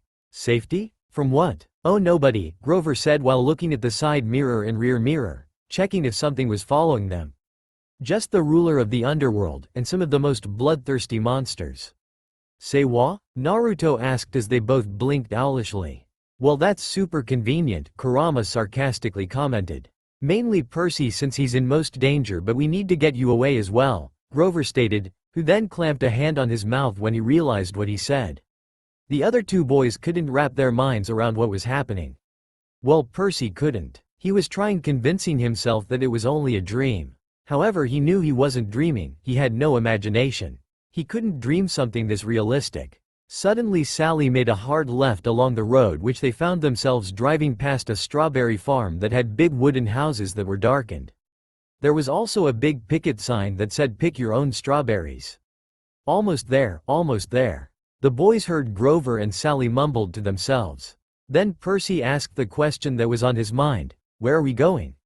The summer camp one told you about. Naruto picked up the tightness in Percy's mom when she spoke. He also can see her eyes were starting to get misty. Grover and him could tell Sally was struggling not to cry, they couldn't blame her. The place you didn't want me to go. Both Naruto and Grover nearly face-palmed at the ignorance of their friend. Sally's eyes then started to leak tears out. Please Percy, she begged. This is hard enough as it is, try to understand. You're in danger. Because some old ladies. They were not some old ladies, Percy, Grover cut in, he looked at Percy. Naruto nodded in agreement, those were the fates, weren't they? Yes, and do you know what it means? The fact they in front of you, Percy? They only do that when you're about to, when someone's about to die, he said. Terrific, Naruto mumbled as Grover and Percy started to argue over what the middle meant about the latter dying. Sally ignored the two and glanced at the blonde from her rear mirror. Are you okay, Naruto? She asked worriedly. It's all right, just hard to take it all that. Look out, he shouted. Sally made a sharp turn when figure unexpectedly appeared beside the car. She nearly hit it but was able to dodge. What was that? The sea green-eyed teen asked as he tried to hold tight. Nobody answered him because not a second later a blinding flash lit up the area before the car suddenly flipped over and landed upside down and skid to a stop. Oh, my head, Naruto rubbed his head before wincing. He noted that his hand had blood when it was in front of him. Naruto, hold on, I'm working on healing now. Not a moment later did he feel a slight rush of his tenant's chakra that flowed towards his head. He mentally thanked the fox before sitting up as he thought, did we get hit by lightning? He looked at and saw everyone was thinking the same except for Grover. He had drips of blood that flowed from his mouth. Leaning over, the blonde checked his pulse and was relieved he found out he was only knocked out.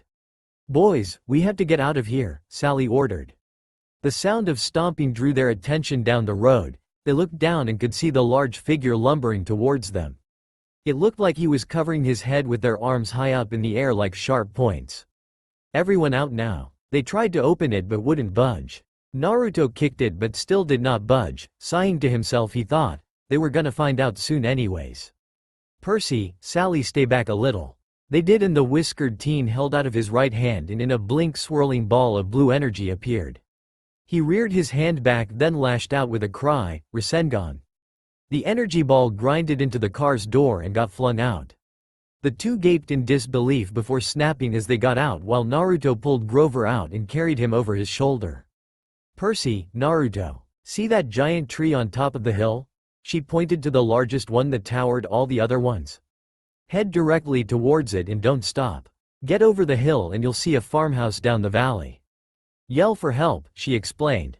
Mom, you're coming too. Percy grabbed onto her arm and Sally smiled sadly. Naruto then held his free hand into a ram hand seal, Shadow clone jutsu. A puff of smoke and Sally felt herself get carried. She looked on shocked to see two Narutos and the one holding her spoke. "We're not leaving you, Mrs. J, so don't even think about it." The clone lightly glared at her as they began to make their way to the hill. "Food," the unconscious satyr moaned, causing Naruto to chuckle nervously. "It's nice to know you're dreaming about food, buddy, but you need to lighten up on the enchiladas because you're heavy for me. And that's saying something because I can carry 2 gallons of water." He kept the last part to himself. R-O-O-A-A-R-R-R-R-R. The group slowed a bit and turned to the sound but saw Gabe's car getting thrown out of the way like a tin can. Then they saw a large bulky man running towards them, causing the ground to shake, all the while making loud grunting and sniffing or snorting sounds. As he got closer, the two soaked boys saw that he was easily over 7 feet tall and had large meaty hands. His upper half was furry and fuzzy. His head was very large and also covered in fur and fuzz. Then the most noticeable thing is a shining ring going through his nose and 2 pointed large horns on the sides of its head. "Oh no," Sally paled as she looked before turning and holding tighter to the clone. "Hurry, it's after Percy, but there's a chance it's after you also, Naruto, we have to quick." It was then Percy recognized what was chasing them. "Mom, that thing. It almost looks like—" "Don't say their names, Percy." She cut him off. "Names have power. Pasiphae's son, like in the story of Theseus and the bull on steroids," Naruto mentioned. "Names have power, so he avoided it." Percy's eyes were wide, but how? Those were just myths. He was running along the two Narutos as Blonde kept his pace slow so his friend could catch up. Naruto deadpanned at his friend. "Percy, do you not notice that Grover, our friend, is a satyr whose bottom half is a goat? Then you know me and Yugao about being a shinobi. If me being a ninja is real, then the Greek mythology is real. I'm also beginning to see why Mom and Yugao pushed me to read about it." The pine was a little ways ahead, at least 100 yards uphill. Naruto was doing fine due to his training and stamina, but Percy was starting to lag behind, while the Minotaur was now starting to catch up to the trio when it was smelling for their scents. "His sight and hearing are bad," Sally mentioned. "He's using his nose to smell us. But he'll find out where we are soon." After she said this, the monster roared, facing their direction. "That's just jinxing it. I think your friend has your opposite kind of luck, Kit." The Jinchuriki twitched slightly from his friend's words but didn't comment on it as they moved closer to the tree line. "Wait at the last second and jump out of the way to the side. He can't change directions when he charges," she advised. They nodded, though Percy was hesitant. They then heard it roar as it picked up its pace and see it getting closer to them. They were a bit of distant from the tree but was almost there. Naruto turned to check, but his eyes nearly bugged out of his sockets when he saw the Minotaur behind his friend. Percy dodged to the side now. He shouted, not even hesitating twice. The raven-haired boy did and rolled to his right. Just in time for the bullman to stampede straight just where Percy was and slammed into a tree. Running further away, Naruto set the knocked-out satyr at the bottom of their designated tree before turning around, unsealing a kunai as he did so, and began to run down the hill to Percy and his sei. His head snapped to the side as he received a clone's memories. There he saw Sally running to the other side and back to where the road is. She turned to look back at them and tried to get the bullman's attention. "Go. I can't go with you. I'll keep it distracted." She then started to throw rocks at it. This did not go unnoticed by the Minotaur and charged at her.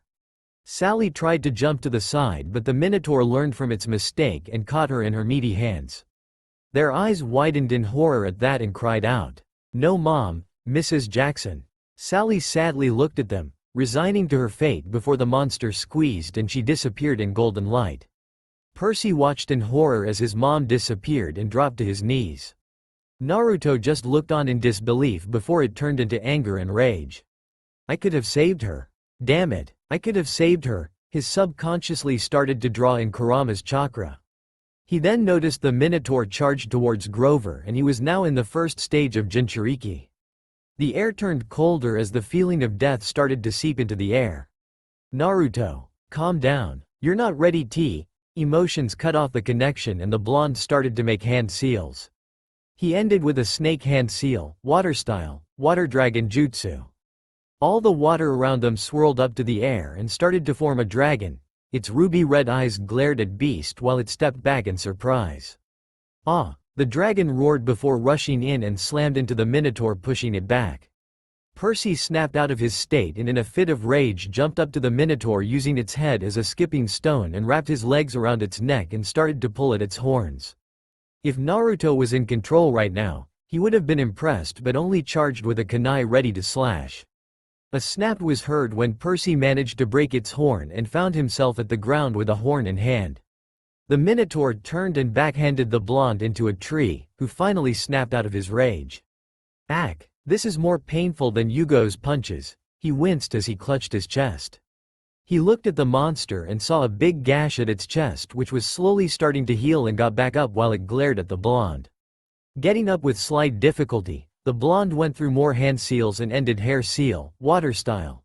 Raging waves. His cheeks puffed, then he opened his mouth slightly and pressurized stream of water gushed out. It sliced through the arms of the Minotaur, who roared in pain and fell down to his knees. Finish it, Percy, stab its chest. He pointed at Percy's hand, and the sea-green-eyed boy did.